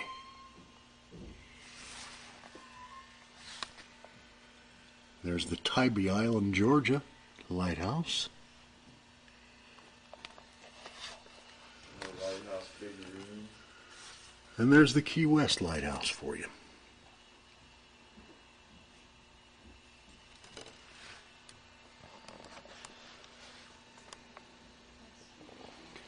All on display at the gift shop down here at the Ponce Inlet Lighthouse. Some of the other lighthouses on display up there are Old Point, Connecticut, New Presque Isle, New London Harbor, Minot's Ledge, We also like to thank the Fire and Gray's Harbor, www.prohosting.com for hosting of our webpage and the international bandwidth for this television broadcast that you're watching from the Ponce Inlet Light Station right now. My name's Raven. I'm here with Dave on the beach from Wolf Dog Productions. We also want to remind you to stop by www.DaytonaBeachKnowItAll.com www.DaytonaBeachKnowItAll.com and check out what's going on around Daytona Beach. Raven, what's the name of the website for Toshiba where they presented you with that fantastic UPS machine that keeps the power going on the computers over in the station? We got our UPS unit from www.tic.toshiba.com. The boys over at Toshiba sent us a UPS unit, and that thing is awesome, Dave. They gave you that thing in return for some advertising, didn't they, Raven? That's right. We give them years commercials for that UPS unit. www.tic.toshiba.com. Thanks, Toshiba. That's right, Dave. We like those guys over at Toshiba. If y'all ever looking for a UPS unit, check them out on the web.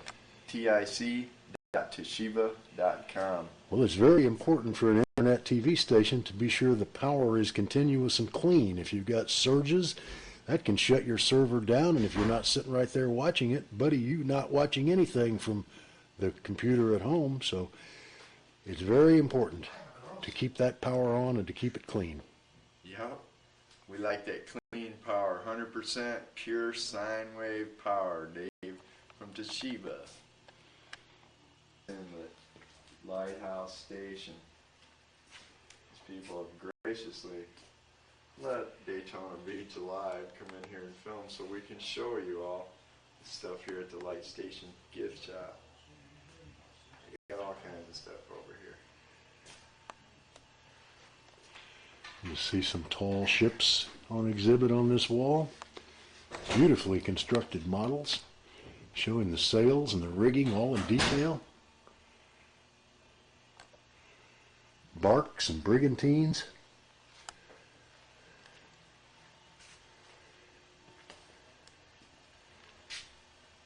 And there's Captain Hook.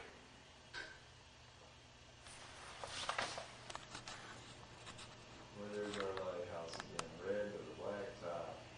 I'm not mistaken, that's a manatee. Another picture of our lighthouse down there. She looks so fine. www.ponceinlet.org. There's the St. Augustine Lighthouse there. We made a little movie in that lighthouse for you. If you just tuned in, it's about 9:30 on Thursday morning, January the 30th, 2003, and we're down here in the gift shop of the Ponce Inlet Light Station. Clear down at the tip of Ponce Inlet, Volusia County. We're down here between the Atlantic Ocean, the Intercoastal Waterway, and right on the inlet. There's the Raven, the CEO of Daytona Beach Live, Daytona's first internet-only TV station. Live from Daytona Beach, baby. I'm Dave with Wolf Dog Productions. I've been your co-host today down here. We hope you've enjoyed this visit. We hope you'll get down here yourself. See the Ponce Inlet Light Station in person. We try to do the best we can with video, but nothing matches a personal visit. We're sure you enjoy it. If you can't come today, then tune in and visit their site on the web, www.ponceinlet.org.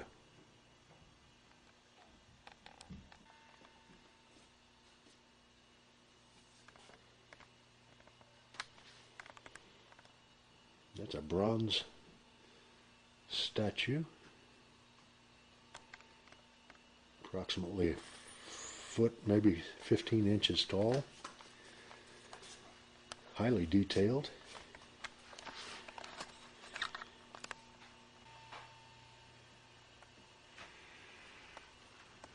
Another very detailed tall ship with the masts, the sails, all of the standing and the running rigging right there in place.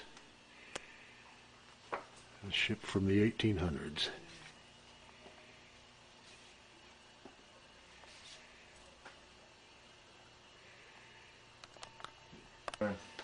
Hey Dave, how you doing over there? Doing great, Raven. You've been up since early yesterday. I bet you're ready to get home and get some sleep. Yeah, you know, I had to go do my regular job, then I had to come down here with you and make this killer movie about the Ponce Inlet lens restoration.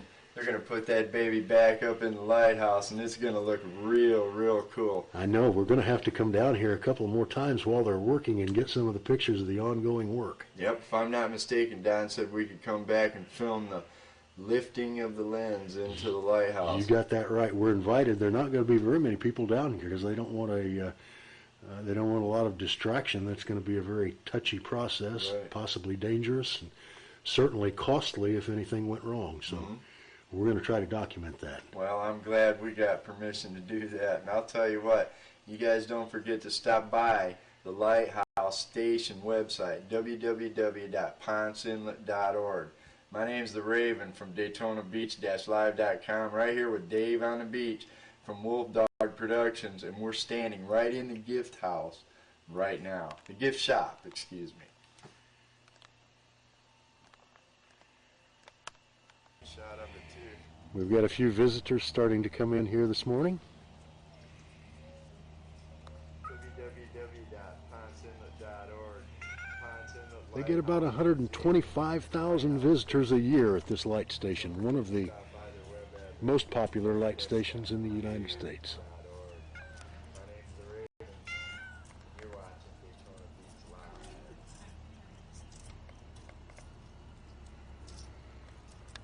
One of the lighthouse cats.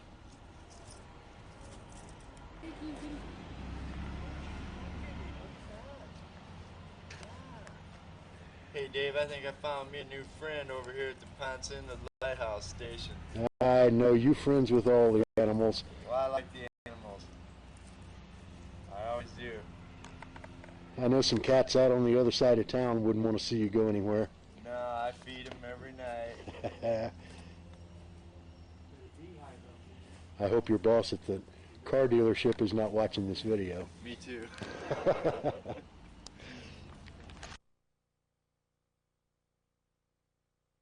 Well, it's Friday the 26th of July.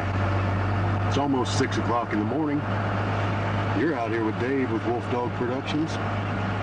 We're on assignment this morning. We're going to do a little videotape for Daytona Beach Live, the new internet-only TV broadcasting station. In fact, I'm on the way to pick up the studio owner, Raven, right now.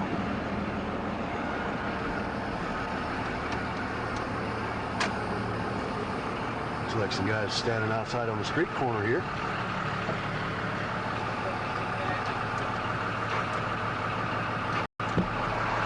Hey Dave, Oh, there's Raven. Got ready the to ghetto go make with a him. movie at the lighthouse? All set, man. All right. I'm ready. Get some breakfast and go make us a lighthouse movie. All right, can you guys get in? Yeah, we can get in. All right. Morning, Brian. Morning, Dave. How are you? I'm Hear excellent. this truck, you turn the corner down there. You can hear me coming? Oh, yeah. That's good. Maybe the cops can hear me coming too. I wouldn't want them to have to I'm hunt glad for you me. got two eyes, you know. I have trouble with that camera and the driving at the same time. Yeah, it might be a little difficult for you. You'd either have to look at where you were going or look at what you were shooting, not both. I just run into shit. Why don't you go ahead and stop down here at 7-Eleven. We'll get us some breakfast. All right, sounds good to me.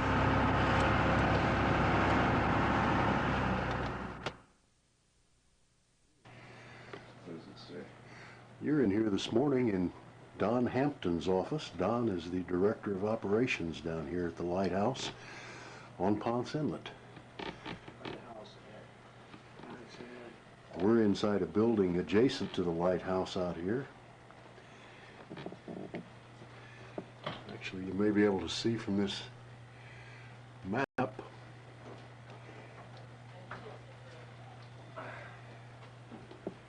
You ready? We're all set. There's Don. He's going to take us and show us around.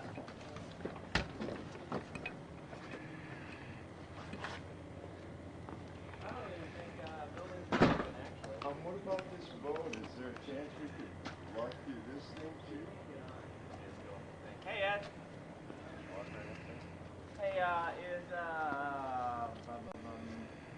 Nicholas coming anytime soon? Looks like there are several buildings out here on the grounds. This was probably a lightkeeper's cottage at one time. And there, of course, is the lighthouse. Yeah, I was going to give you a newsletter, or I can give you a newsletter. Yeah, this is the... Your web address is www.ponceinlet.org. Am I correct? Right. All right. Just wanted to make sure we got it. Okay.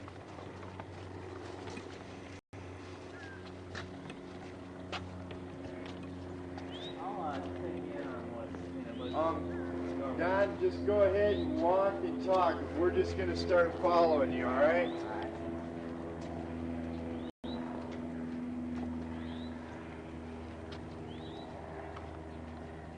Hey, man, my name's the Raven.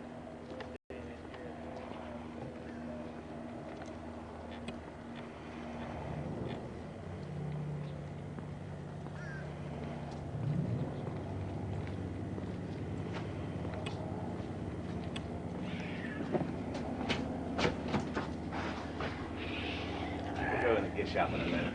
Okay. One of the local residents here. Yeah. We have 2 of those. Huh.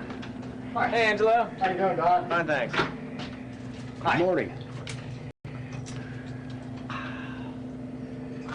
Nice, strong coffee.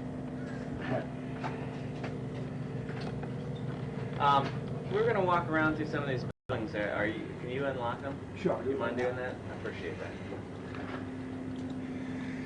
How many of these buildings were originally here when they put the light up? Everything in this white fence, that's Everything what, within the fence. Yeah, we'll get to that here in a second.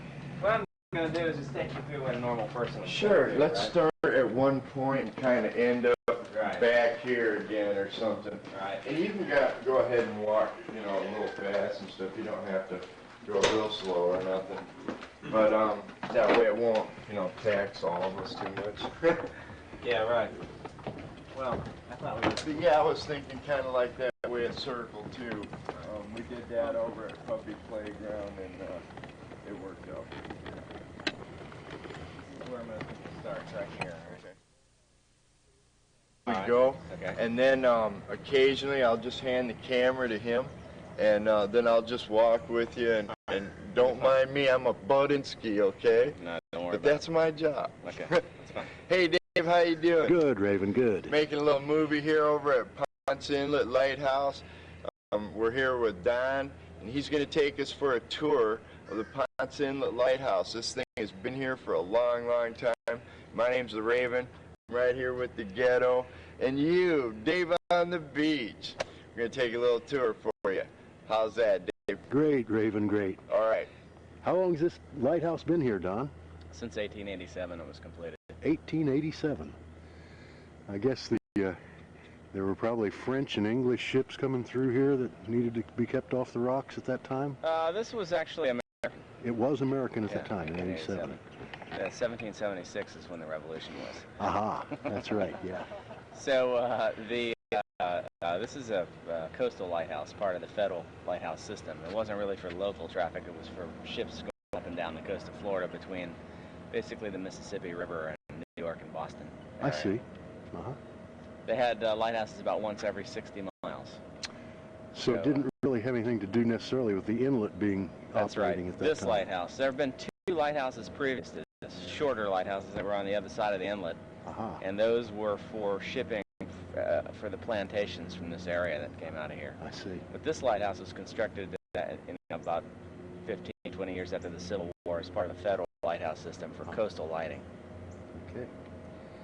Has it operated non-stop, or have there been periods when it's been shut down? It was non-stop until 1968, and it shut down from 68 to 1984. I see.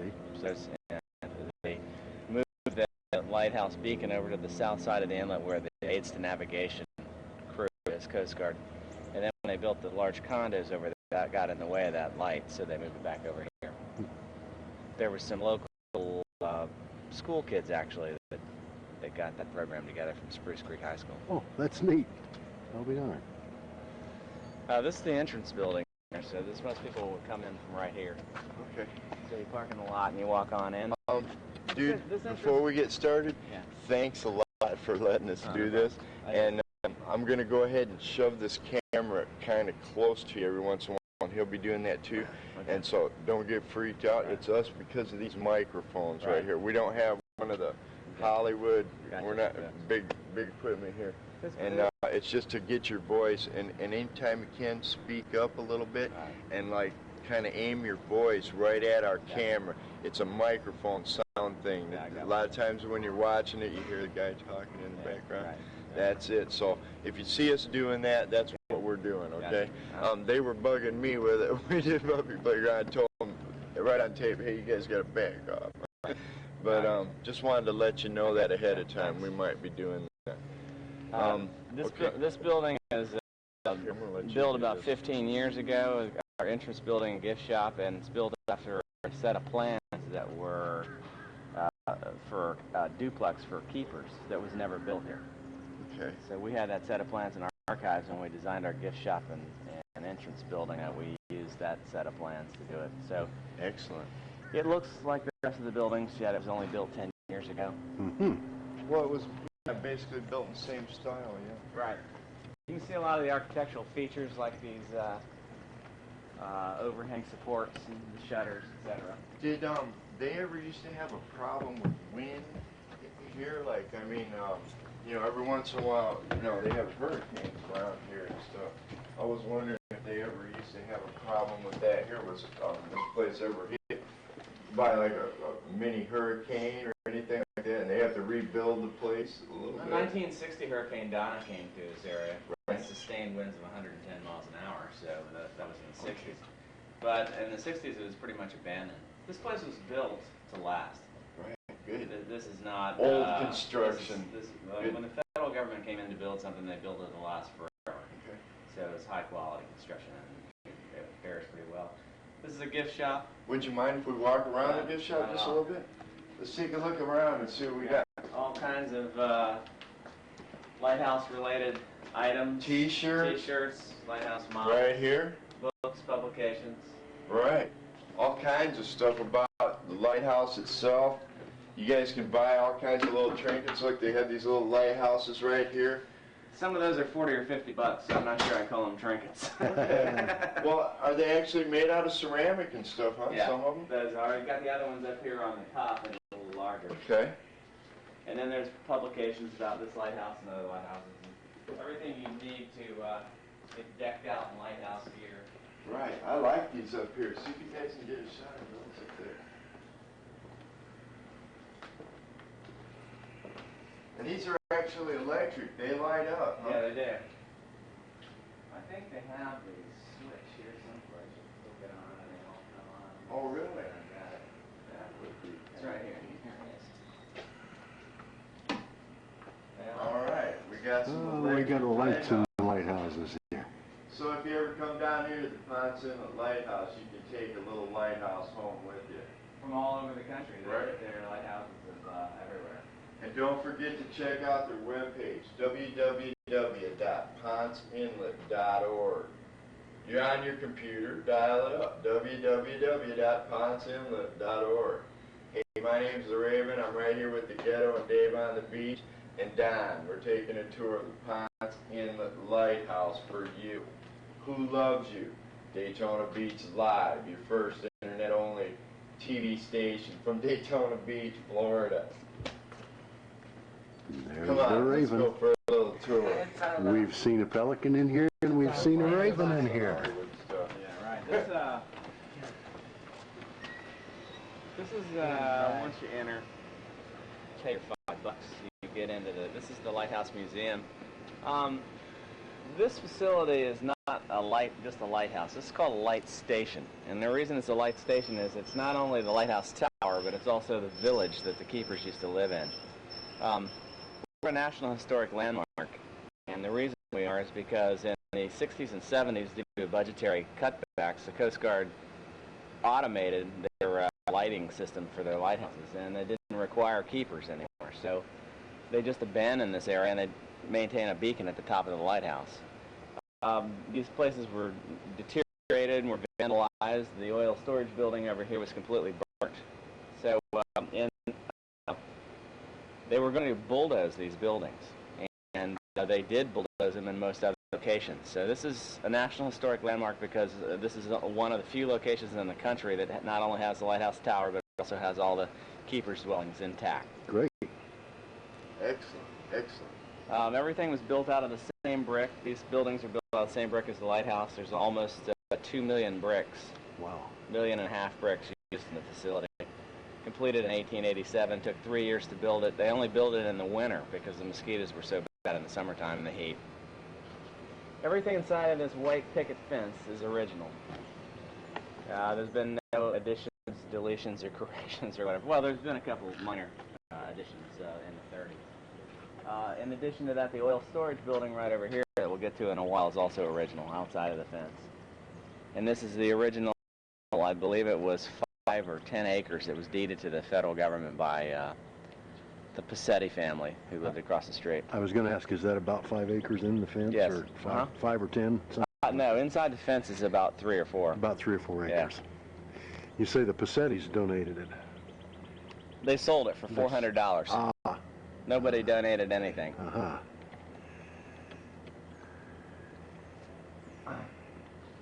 Now I feel more like it. All right, first building on your left when you come in is the Woodshed Theater.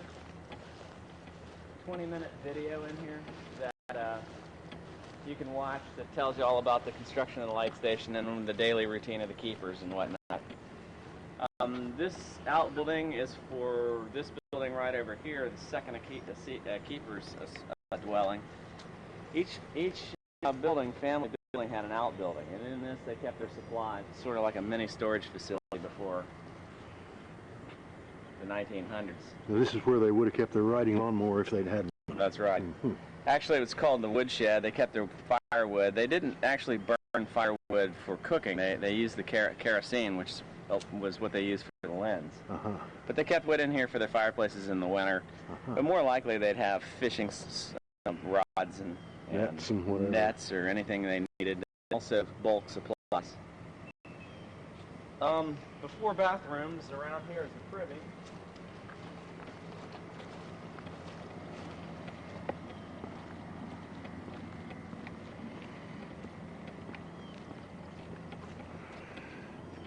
So this is the lighthouse outhouse. That's right. So before indoor plumbing, this privy would have served this building right here. And every one of these buildings has one. Okay, this is how they used to do it in the old days. Little outhouse here. And this is actually what they call a brick outhouse. Yeah, I've heard of a brick something else. Yes. It was federally paid for, so it was one of those. It was a brick one. Uh-huh.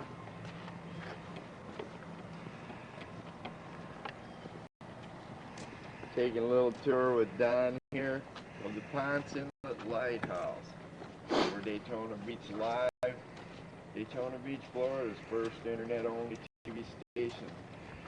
Taking you on a most extraordinary tour of one of the coolest attractions in Daytona Beach, Florida. This is the boatyard. Got two boats here, the F.D. Russell and the Gay Wind. They both have historic significance to this area. The F.D. Russell was built by Frank Russell and operated for approximately 50 years in the Halifax area as a commercial tug. Built docks, boathouses, and moved barges around. Frank Russell built it himself when he was a kid. The Gay Wind was one of the first charter boats to operate out of Ponce Inlet, and was operated by Redwood Wharton out of the Inlet Harbor. And for approximately 50 years, that boat fished people offshore in the Atlantic Ocean. Golly, what is it, about 35 feet? Or? Yeah. And that boat operated before the inlet was stabilized, so there were, before 1972, the inlet was very treacherous, and Redwood Wharton was one of the first people with the skills to be able to get out there every day, or the days he could. Wow. And fish people, and there's very few people in the area that have more fishing knowledge than he does. You can see his Captain Redwood sign up there. Is it okay? He still lives here in Ponce Redwood Inlet. Wharton, huh? Yeah, he lives on Peninsula up around the corner. I'll be darned. Be interesting to talk to him, I bet. Maybe we can get a hold of him and get him on camera one of these days, ask him a couple of questions. Yeah, he's pretty old at this point, but he's a nice guy. You can walk around and kind of get close-up shots of the F.D. Russell. We're going to do that. We're going to come out here and show you some of the repairs on the side of this boat. It looked like it may have been tough to keep this thing afloat sometimes. You can see a lot of worm damage.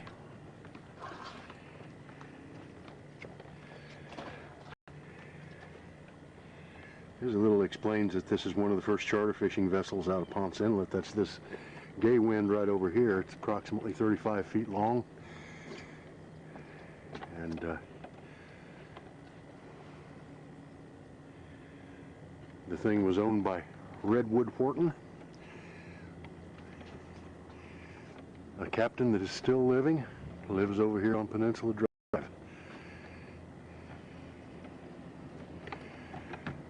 Well, you can see the old wooden bits that they used to make off to for towing with this tugboat. A handmade tugboat.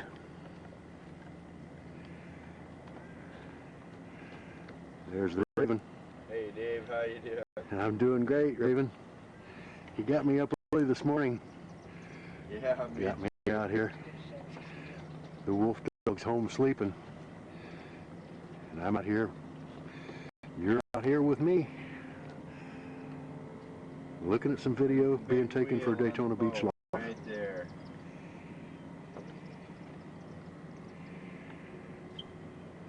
Got some old decks.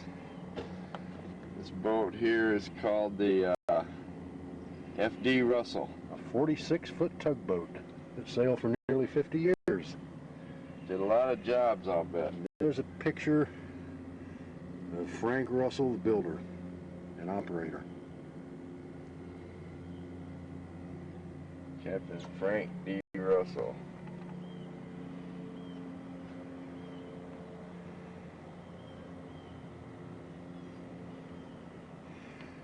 These boats sit just outside the fenced area that encloses the original lighthouse and the original lighthouse buildings. It's approximately a 3 or 4 acre area that's fenced. It's of significance because it's one of the few Checking out the yard. original areas that are preserved with the original lighthouse buildings as well as the lighthouse. Over the inlet. After the lighthouses were Beginning to light made up to the operate lighthouse, automatically, going up for a tour. the Here with the director. lighthouse attendant buildings for the most part have disappeared. Taking So us this on is a one of the little few tour. lighthouse Ponce Inlet Lighthouse property. situations that still preserve the original buildings.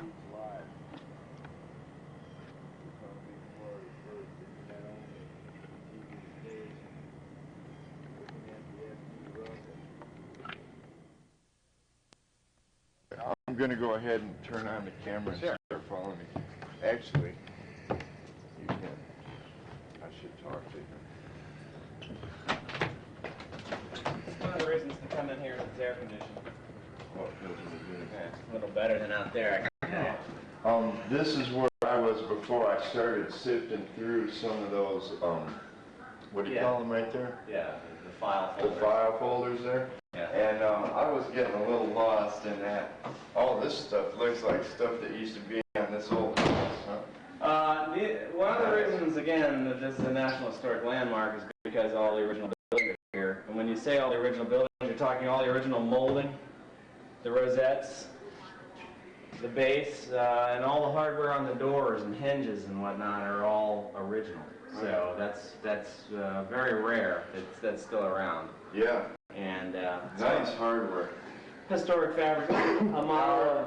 Are all these from the actual lighthouse, or some of these These are. for display? These are right These there. are, right. Okay. Those are beautiful. Some of the other stuff was found around. There are a lot of artifacts that are on the grounds buried. Every time we do some sort of excavation, we come across things. This is a little diorama of how the lighthouse was constructed. The bricks were brought here from Baltimore, Maryland. They were loaded on a wharf that's over there by where the launch ramp is right now, and then there's a small railroad that came along and delivered the bricks to the tower, and they had a slip scaffolding, and they just worked all the way up. Yeah, there's something particular about that scaffolding, if I'm not mistaken. Didn't some guy invent that scaffolding or something similar to that Well, for actually, the actual lighthouse? well, the lighthouse was just restored. We spent over $1 million on our restoration last year, and it was odd because the scaffolding that they used to do the restoration was identical to that scaffolding.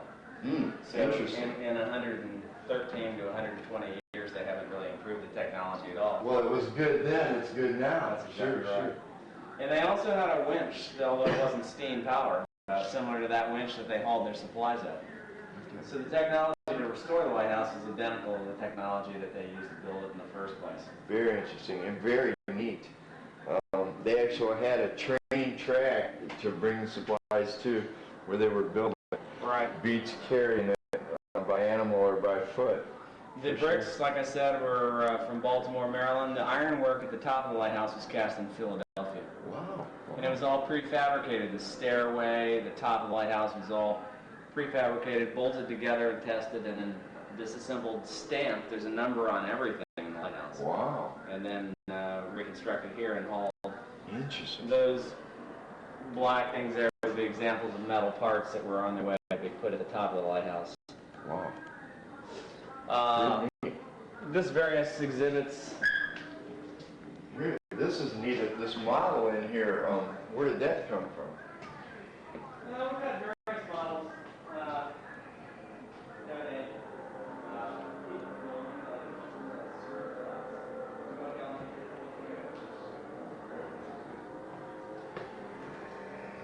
Come on, this way.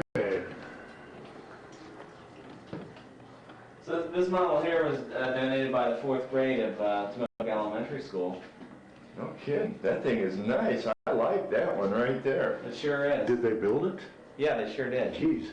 And it looks like it's actual stone or cement or something, isn't it? That's pretty good for 4th graders. I think we need to put I them think- to work on some of the highway interchanges. Right, right. It's for the Volusia County Social Studies Fair. It's a fabulous, fabulous rendition of the lighthouse. Sure is. Here's another one that someone else did. And these are just models that people take a tour of the lighthouse and they're so taken by the lighthouse that they go home and make a model. Right, and then they donate them to us. Nice, nice. Well, this is a good fitting place for it because other people get to see it. That's a reproduction of a library case. The people that were here would be supplied once a year by the Coast Guard with fuel for the lighthouse lens, rice, staples like that. In addition to that, they bring a library. You'd have a year to read through it and then pack it up, and then the next year you get a box full of other books. Wow, a traveling library. Right. Before television, that would have been pretty important. Sure. Entertainment. USLH, US Lighthouse. Service. I see. Wow. These are some of the tools they use for refueling the lamp, oiling the mechanisms, carrying the lens burned 5 to 7 gallons of oil a night, and they would carry it up in one of these. Right, because it used to be a flame lens before electricity, obviously. Interesting.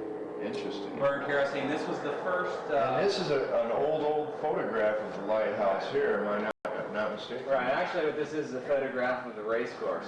This is the north turn, and that's the south turn. And they used to race right here before they built the Daytona International Speedway. In fact, this exhibit here is the racing on the beach. Wow. Excellent. Which happened here in Ponce Inlet. With the lighthouse off in the distance. Right, over here as well. Oh, That's nice. a good picture of the south turn. Okay. You can see there wasn't much back then down here. Well, redevelopment kind of has a long arm. This room that we're in right now is the original town hall of the town of Ponce Inlet as well. So, Excellent. This is a historic room. This podium was where the mayor would speak, and this table. Okay. And the Lighthouse Association was formed in 1972. This is where we met from then as well. And so this room has a variety of uses over the years. Well, that's good. I think, that's part of what's gone bad with society is that everything is too spread out. Back in the old days, they had everything kind of condensed, and it was a community thing. Everybody comes here to the meeting, and things were a lot simpler, obviously, but nicer.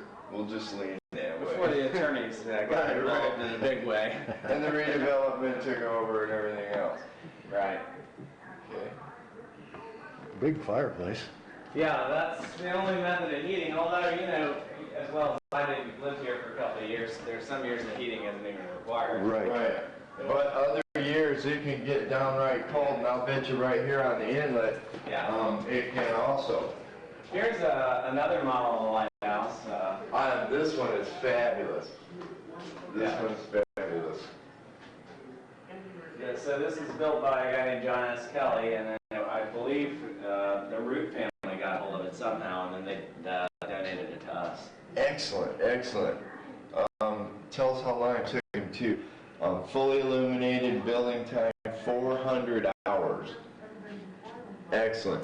this is a most fitting place for something like that somebody makes, so it doesn't get broken or destroyed or something. It should be on display as a fine antique. That's really nice. Yeah, it is. Really nice. I think it's amazing that people are so taken that they will do something like that. Built by John Kelly. Is that a local person? I believe it was. Or is. I'm not sure.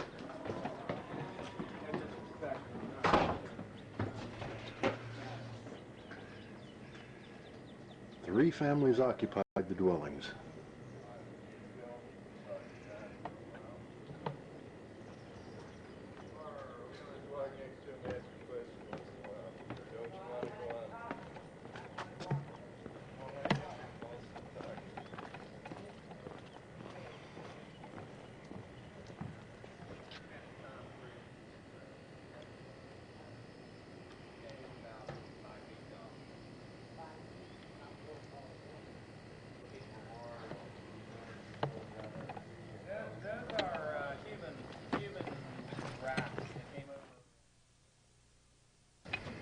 After the wet paint. I actually got on board those and floated from Cuba, and they were floated up on shore here in Daytona Beach, and they were donated by the Coast Guard. Wow. Some people actually tried to, or they actually did brave the ocean in that thing. Well, some of them didn't make it. Yeah, These were just found empty. And the sharks took care of the rest of it. But Wow. these people, you got to consider that the quality of life there is such that you'd decide to hop on one of those for a 100 or 200 mile trip across the open ocean. Right. And the Gulf Stream is one of the most treacherous sections of water there is. So. What And is this- that over there? Some canvas thrown over Yeah, canvas some kind over of frame? a rebar frame Wow. with styrofoam, and the other one's made out of inner tubes. Jeez. And now this building serves as a memory to those people who were lost. This building was dedicated to Brian Avery, local attorney Dick Avery's son, who died at sea on a fishing trip. Back in the early days of the Lighthouse Association, Dick Avery donated a substantial sum of money that really helped the Lighthouse Association out. And this building is called the Sea Museum, and it's dedicated to sailors lost at sea, including Brian Avery. Great, great. Don, you're fabulous, man. This is all the stuff I didn't know. Well, that's right. It's my job here. One does tend to learn these things.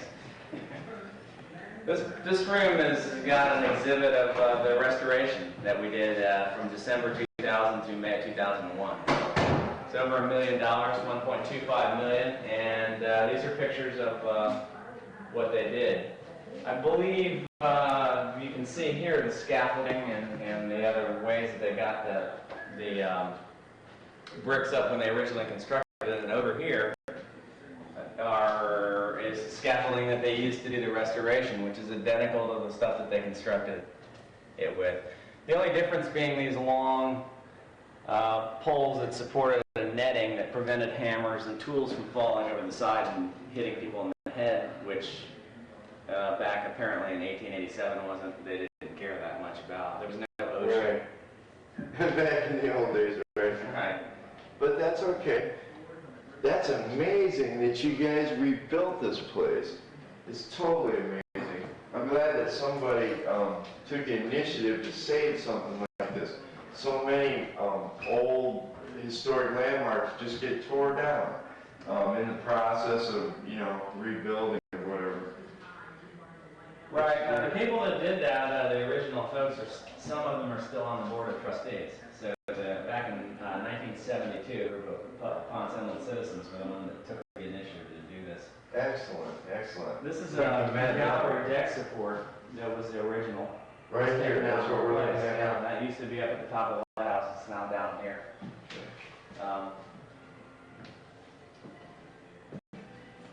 This room here is an exhibit of the USS Commodore. It was an ocean-going tug that sank in 1897, about 12 miles offshore.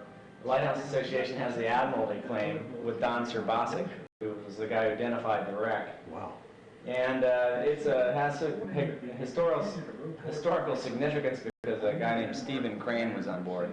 Stephen Crane wrote The Red Badge of Courage.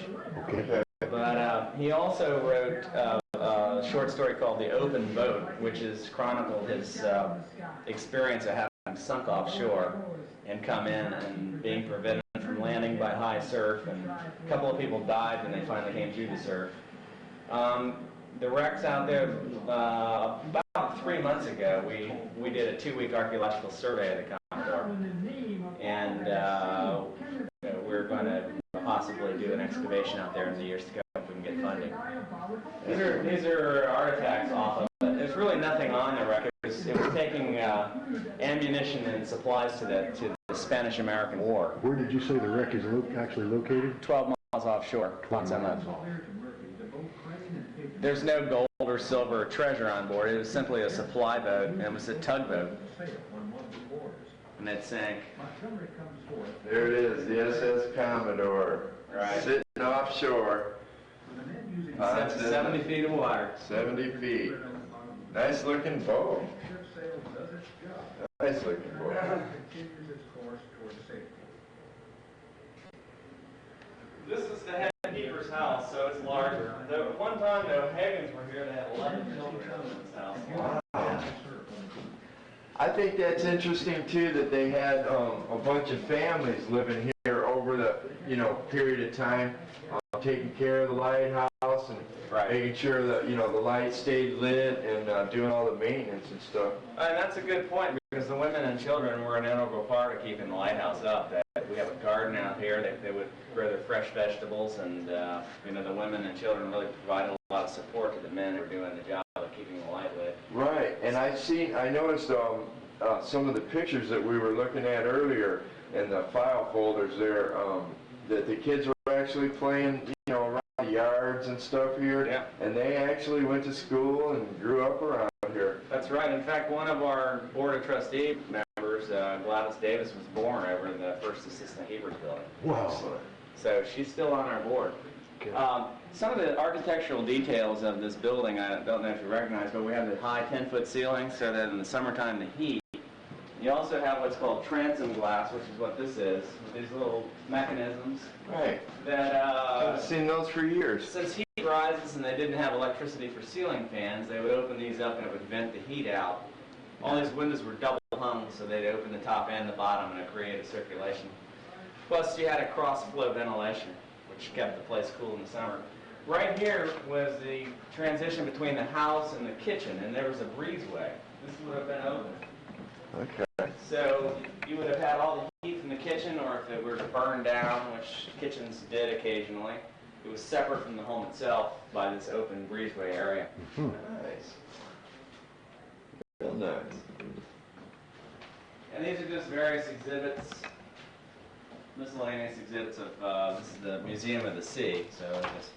What's that big thing we're looking at right there, Don? That's it's called an engine order telegraph, and it's what the bridge would signal the engine room to full forward.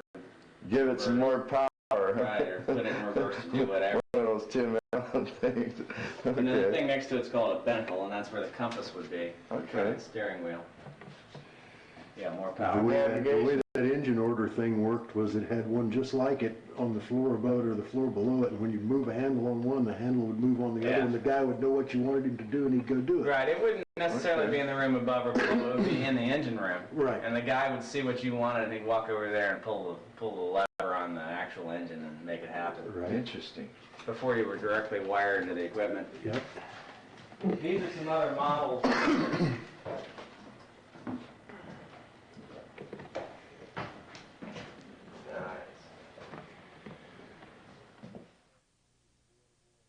At a searchlight from a destroyer of the U.S. fleet, World War II. That's how they used to signal people. That's an old antique searchlight right there.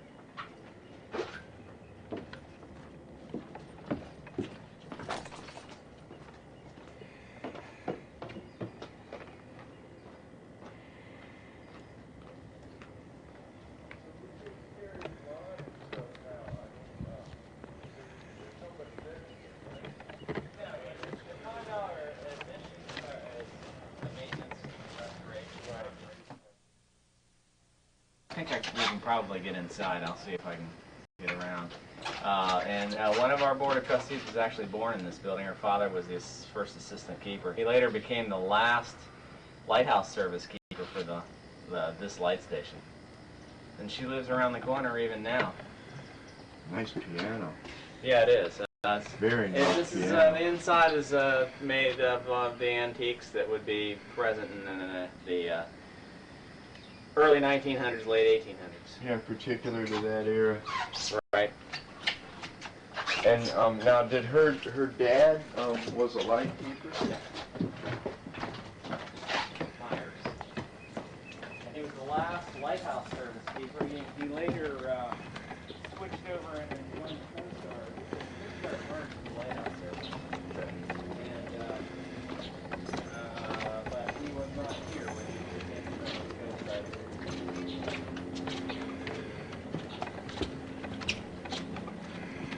I don't know if you could hear that. Don just explained that this dwelling was the last lighthouse keeper's dwelling. His name was Myers. This was before the merger between the Coast Guard and the Lighthouse Service.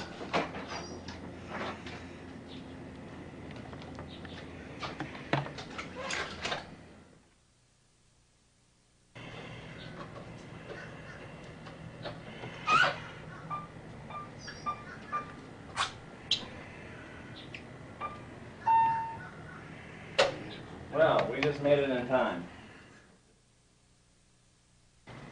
Again, furnished in a fashion that it would have been in the turn of the century. Got your bedpan, your shaving supplies. And this is exactly the way it was then. We're standing in an antique bedroom. You're getting the real Cadillac tour here. Most people aren't allowed in this building. They just looked at it through the glass. It's very nice. I feel like I'm standing in Abraham Lincoln's place or something. All right, you heard Don. We're privileged to be here showing you this with Daytona Beach As a Live. matter of fact, it's in definite need of restoration, and we're probably going to be going for one of the ECHO grants to restore these three buildings, fully restore them. Mm-hmm. And but that's in the future. Yeah, all right. This is before the television. Couldn't imagine it. This is this green here on the paint that's peeled off is the original color of the inside of these buildings. This is Lighthouse Service standard issue color, green for the inside of a building. And this plaster is on lab, cypress lab with horsehair is the to stabilize, keep it from cracking. So this is horsehair plaster, and the original color is this green right here. So the building itself is an antique. The building itself is the part of the National Historic Landmark and is part of the light station. Excellent. This light station museum is not just the tower. When you come here and pay your $5, it isn't to just run to the top of the tower and take a look around. It's to visit the light station. Right. The lighthouse tower is just one part of it. There are times when we have to close the lighthouse tower due to lightning.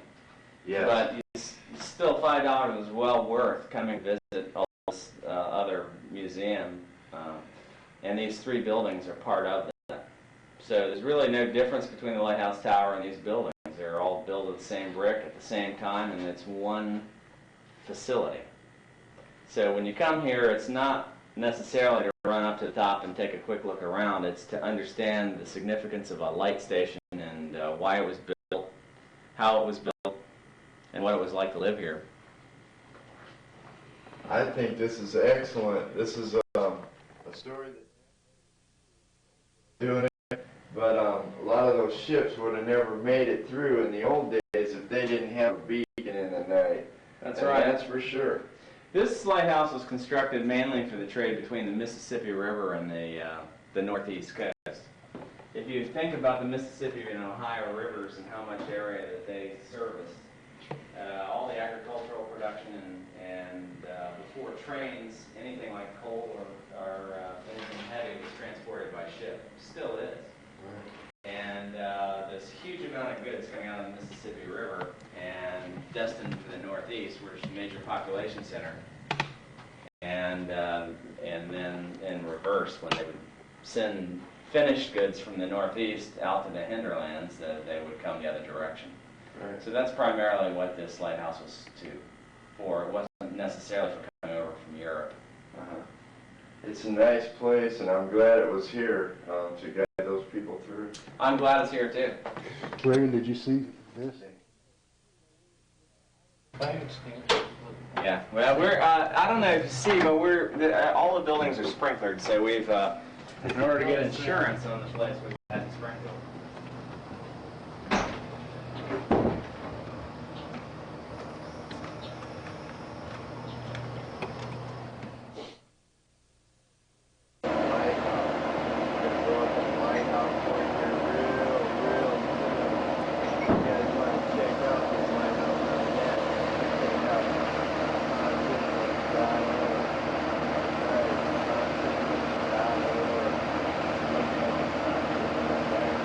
Water from the laundry was hand pumped from this cistern. The cistern filled with rainwater, and they reused it for drinking and washing.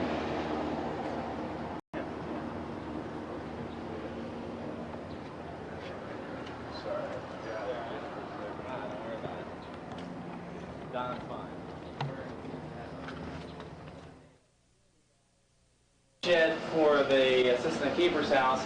This building right here was added in during World War II as a radio beacon room. They installed generators in here, and there was a lot of submarine warfare off the coast of Florida. And the radio beacons were installed in order to provide positions of the destroyers in order to try to depth charge the submarines and things like that. Wow. So it's filled with a variety of tools, antique tools, a marine engine that was donated to us that we're going to get fired up sometime. And then this has got a bunch of pictures of lighthouses around the world. This is a photograph of Frank Russell, the guy that built the F.D. Russell. Painting, excuse me, not photograph. There we go, a painting of Frank Russell. The guy that built that beautiful tugboat out there.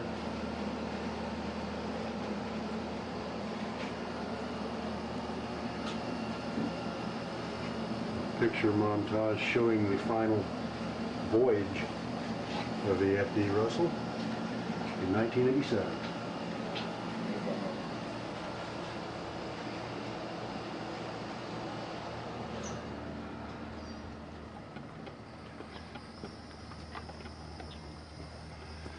Taking the deluxe tour of the lighthouse property, the outbuildings, facilities associated with the running of a lighthouse when it had to be run, kept lit by hand, operated kerosene lens. To house the first order Fresnel lens from the Cape Canaveral Lighthouse, plus our own first order lens that we're currently in the process of restoring. It'll be displayed here where the third order is.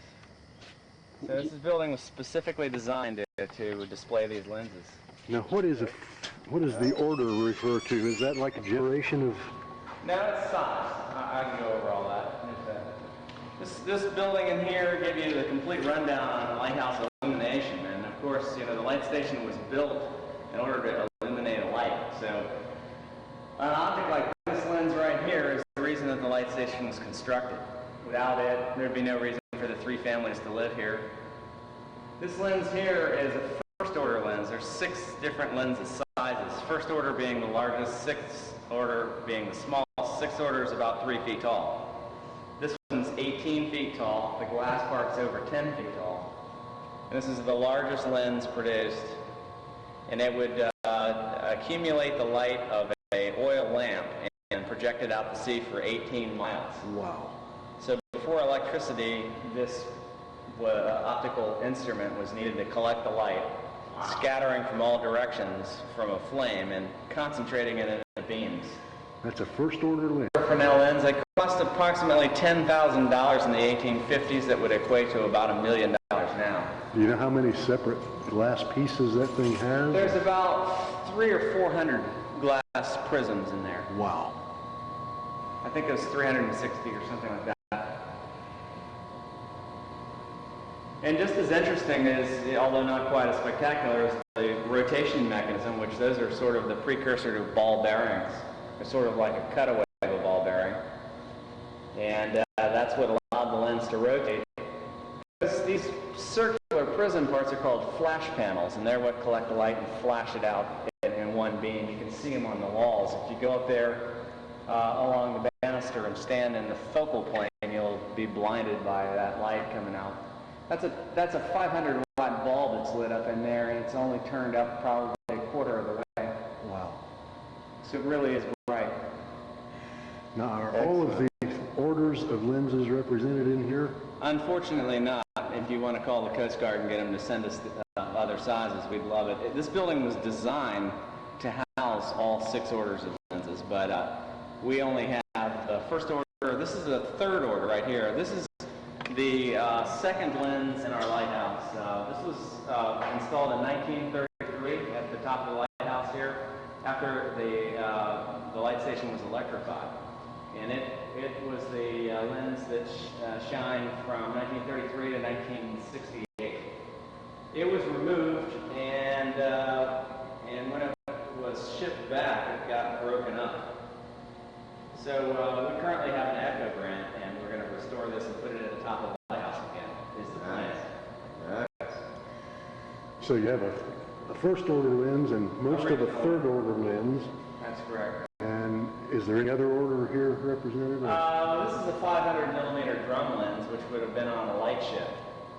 And there's also a reflector. There are these type of lenses, of lanterns over here, but that's purely electric. All these were designed for having flames inside of them, which is the old technology. The one over there is a straight electric light. Well, the old first order looks mighty nice. That thing is fabulous.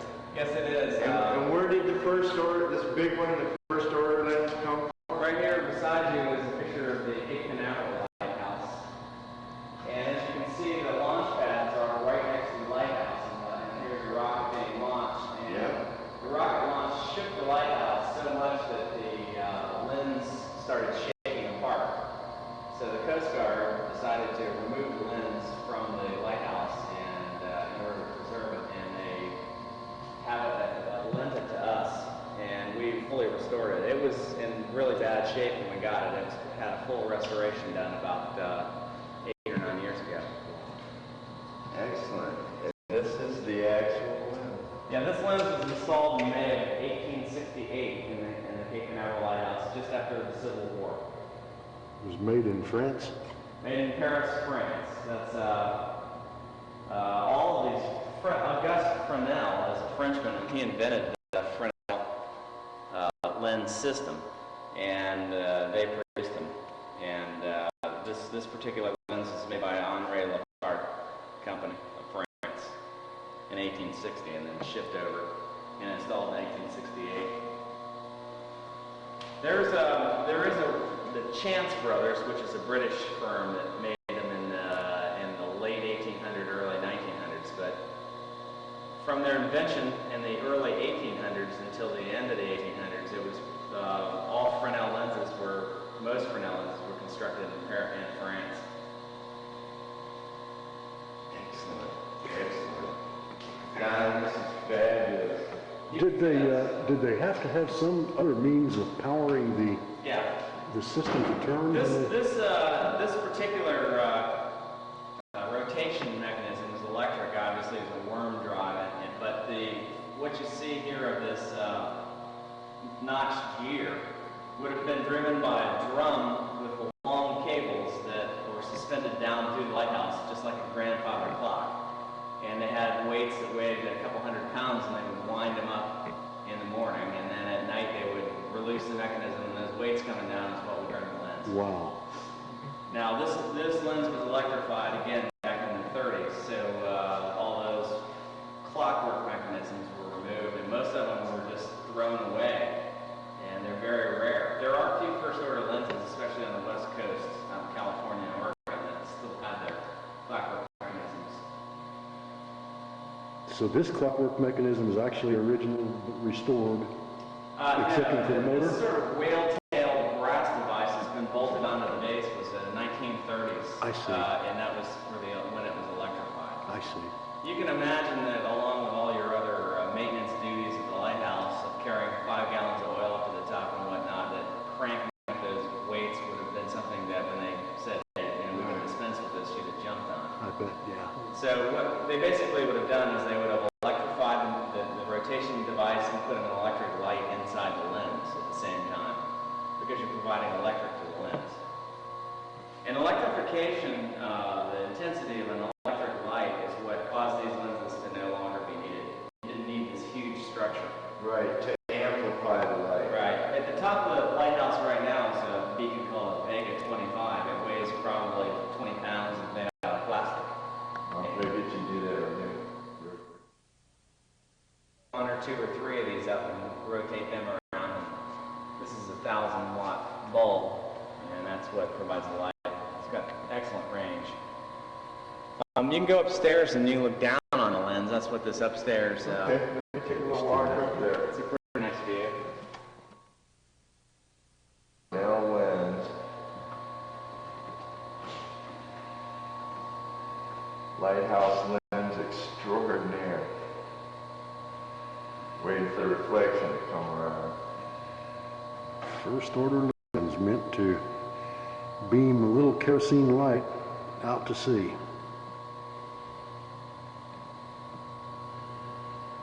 This is a constantly on type light, not an occulting light.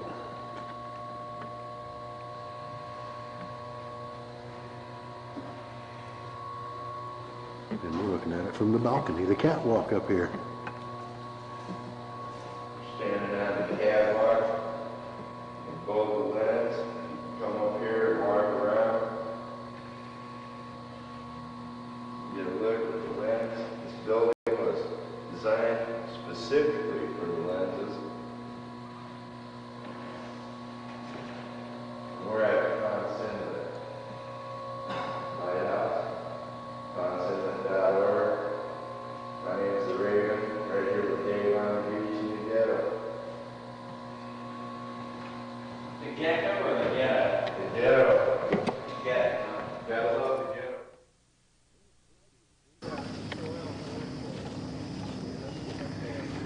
So it's Friday, the 22nd of July, 26th of July. You're out here with Dave, Wolf Dog Productions, the Ghetto, the Raven, along with the lighthouse, and Don Hampton. The oil storage building Taking a little tour of the lighthouse. built specifically for the storage of Daytona Beach kerosene, Live. which was a brand new way to light lighthouses at the time. You can see the holes in the wall. This is a double wall building, and there's airspace in between this, and what it was designed to do is vent the kerosene fumes. When kerosene was first invented back in the turn of the century, they didn't know how volatile it was.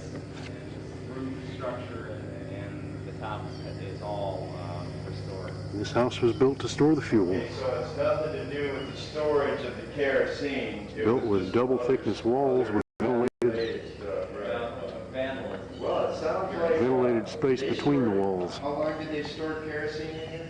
It's sort of from 1887 to 1933. And they never had an accident. Their technology was sound. Now, up until I think it was the 1920s, they had racks. They stored 5-gallon cans of kerosene on it. Okay. But at some point in time, the racks were removed and these two big tanks were put in. Right. These are original Upgrading tanks. a little, That's yeah. right. They're still here, and these tanks have been here since they were installed. The other exhibits in here are other aids. A good graphic is to shoot from here up or from here down. It's a nice visual. So you guys go ahead and go up there and film all you want. I'm going to go back over to my office. You've walked up these steps before? Enough time. I don't feel like doing it right now. Actually, if you want a hot tip, go up 2 landings and stop. There's a window at each one of those, and you can kind of sit on the window seat. And just wait for about 45 seconds to a minute, and then go up 2 more landings. When you get to the top, you'll be just normal. Okay. If you try to walk up to the top and not stop, when you get to the top, you're going to feel sick. Okay. You know what I mean? You just, it's trust me. You know, times It's two an elevation lanes, thing. no, it's not. It's just a matter of getting on the ultimate stairmaster. Okay. You know, you'll Yeah, be really heavy and never able to recover. If you go 2 landings and stop, you recover each time you get to the top, everything's fine. Okay. I know it was fun taking the tour last time.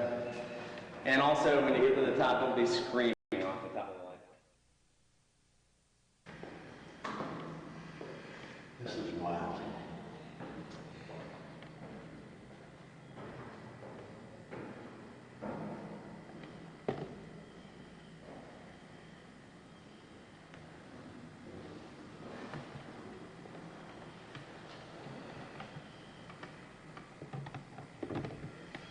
Looks like you're about halfway up. Hey. Oh, really? Hey.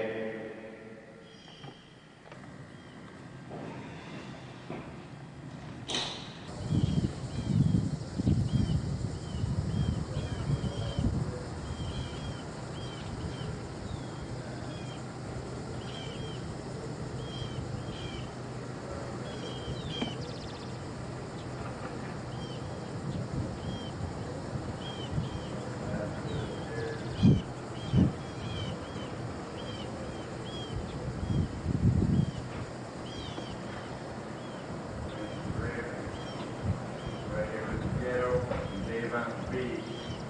Making a little video for you. Ponce Inlet Lighthouse.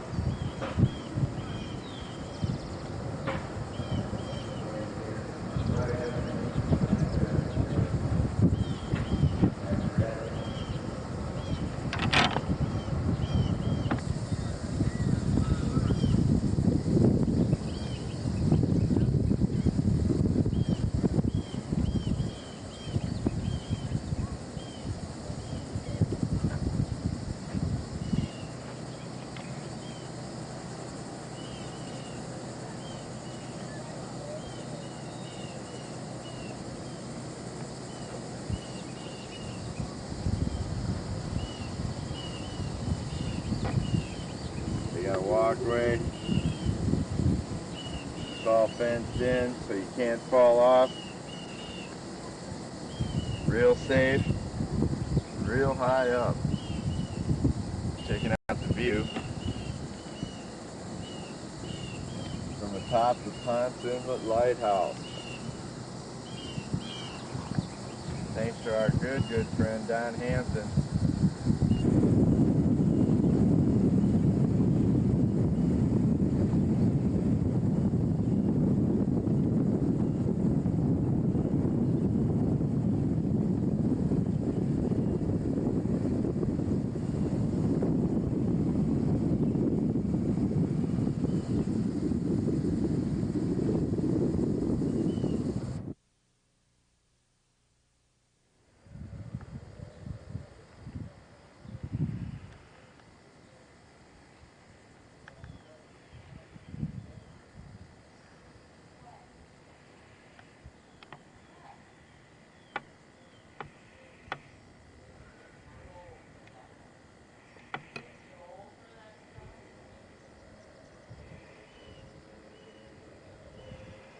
Originally the Mosquito Inlet Lighthouse, now known as the Ponce Inlet Lighthouse. You can see the base of this thing's made out of granite. They didn't get that from Florida. Must have been brought in on the barges, railed up here on the railway.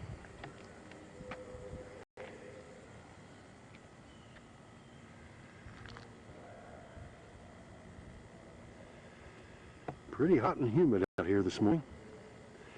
Nearly 90 degrees. It's not even 8:30. I declined the trip to the top of the lighthouse. Ghetto took this camera up there, so if you have pictures from up topside, thank Brian Ghetto. I got about up to there, and the thing started narrowing down and getting hotter, and I said, I'm going down. A little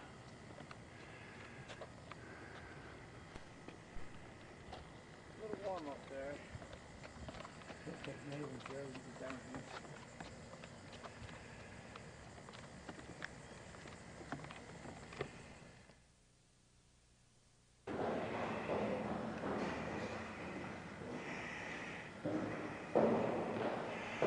How would you like to have a spiral staircase like this in your house, buddy?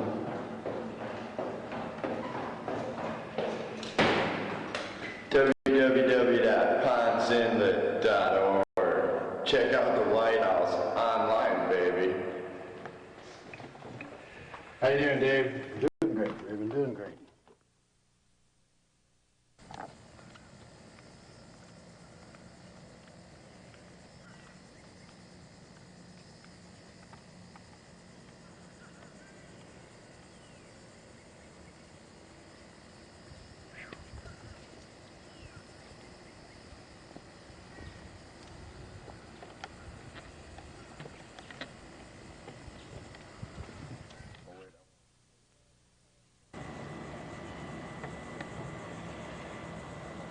Checking out the Ponce Inlet Lighthouse.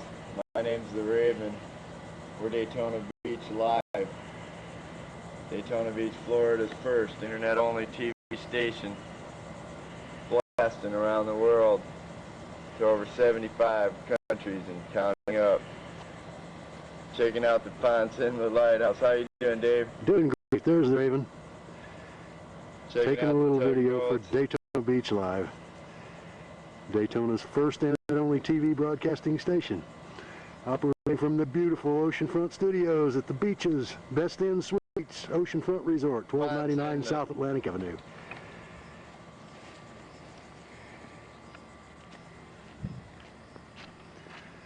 Take a second to say a quick thanks to the fine folks over at UponWebService.com for providing the local bandwidth to get these live television broadcasts out to you. Also, we'll say a quick thanks to Hosting, fine folks out in Utah that provide the international bandwidth for these live television broadcasts. We're out here with Dave, Wolf Dog Productions, taking some video of Daytona Beach Live. I used to have a jet ski. We hope you've enjoyed it.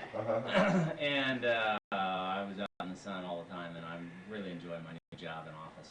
Yeah, too much fun. Yeah, really. So it's been really nice. Well, So, how was it? oh, it was great. We really enjoyed it. It's, you know, it's not Hollywood. It's going to be like Grandma's Home Movies. But it's the real lighthouse. It's not, you know, overproduced, and we're walking up and down the stairs for them and all that stuff. You got your shirt unbuttoned. Oh, man, it burned me up at the top. Had no And idea I there got was this down, much the out there. sun's coming up. Yeah, I right. didn't go all the way to the top. It got too narrow for me. Did it? Yeah, I'd have to take my time to work my way up there. He made it up to the top. Yeah, that last I stair. like it. It don't bother me. I think it's a good exercise. I kind of like it. And Eds. All right. Well, let me know. You got my card. Just give me a buzz when you got it. Check out www.ponceinlet.org.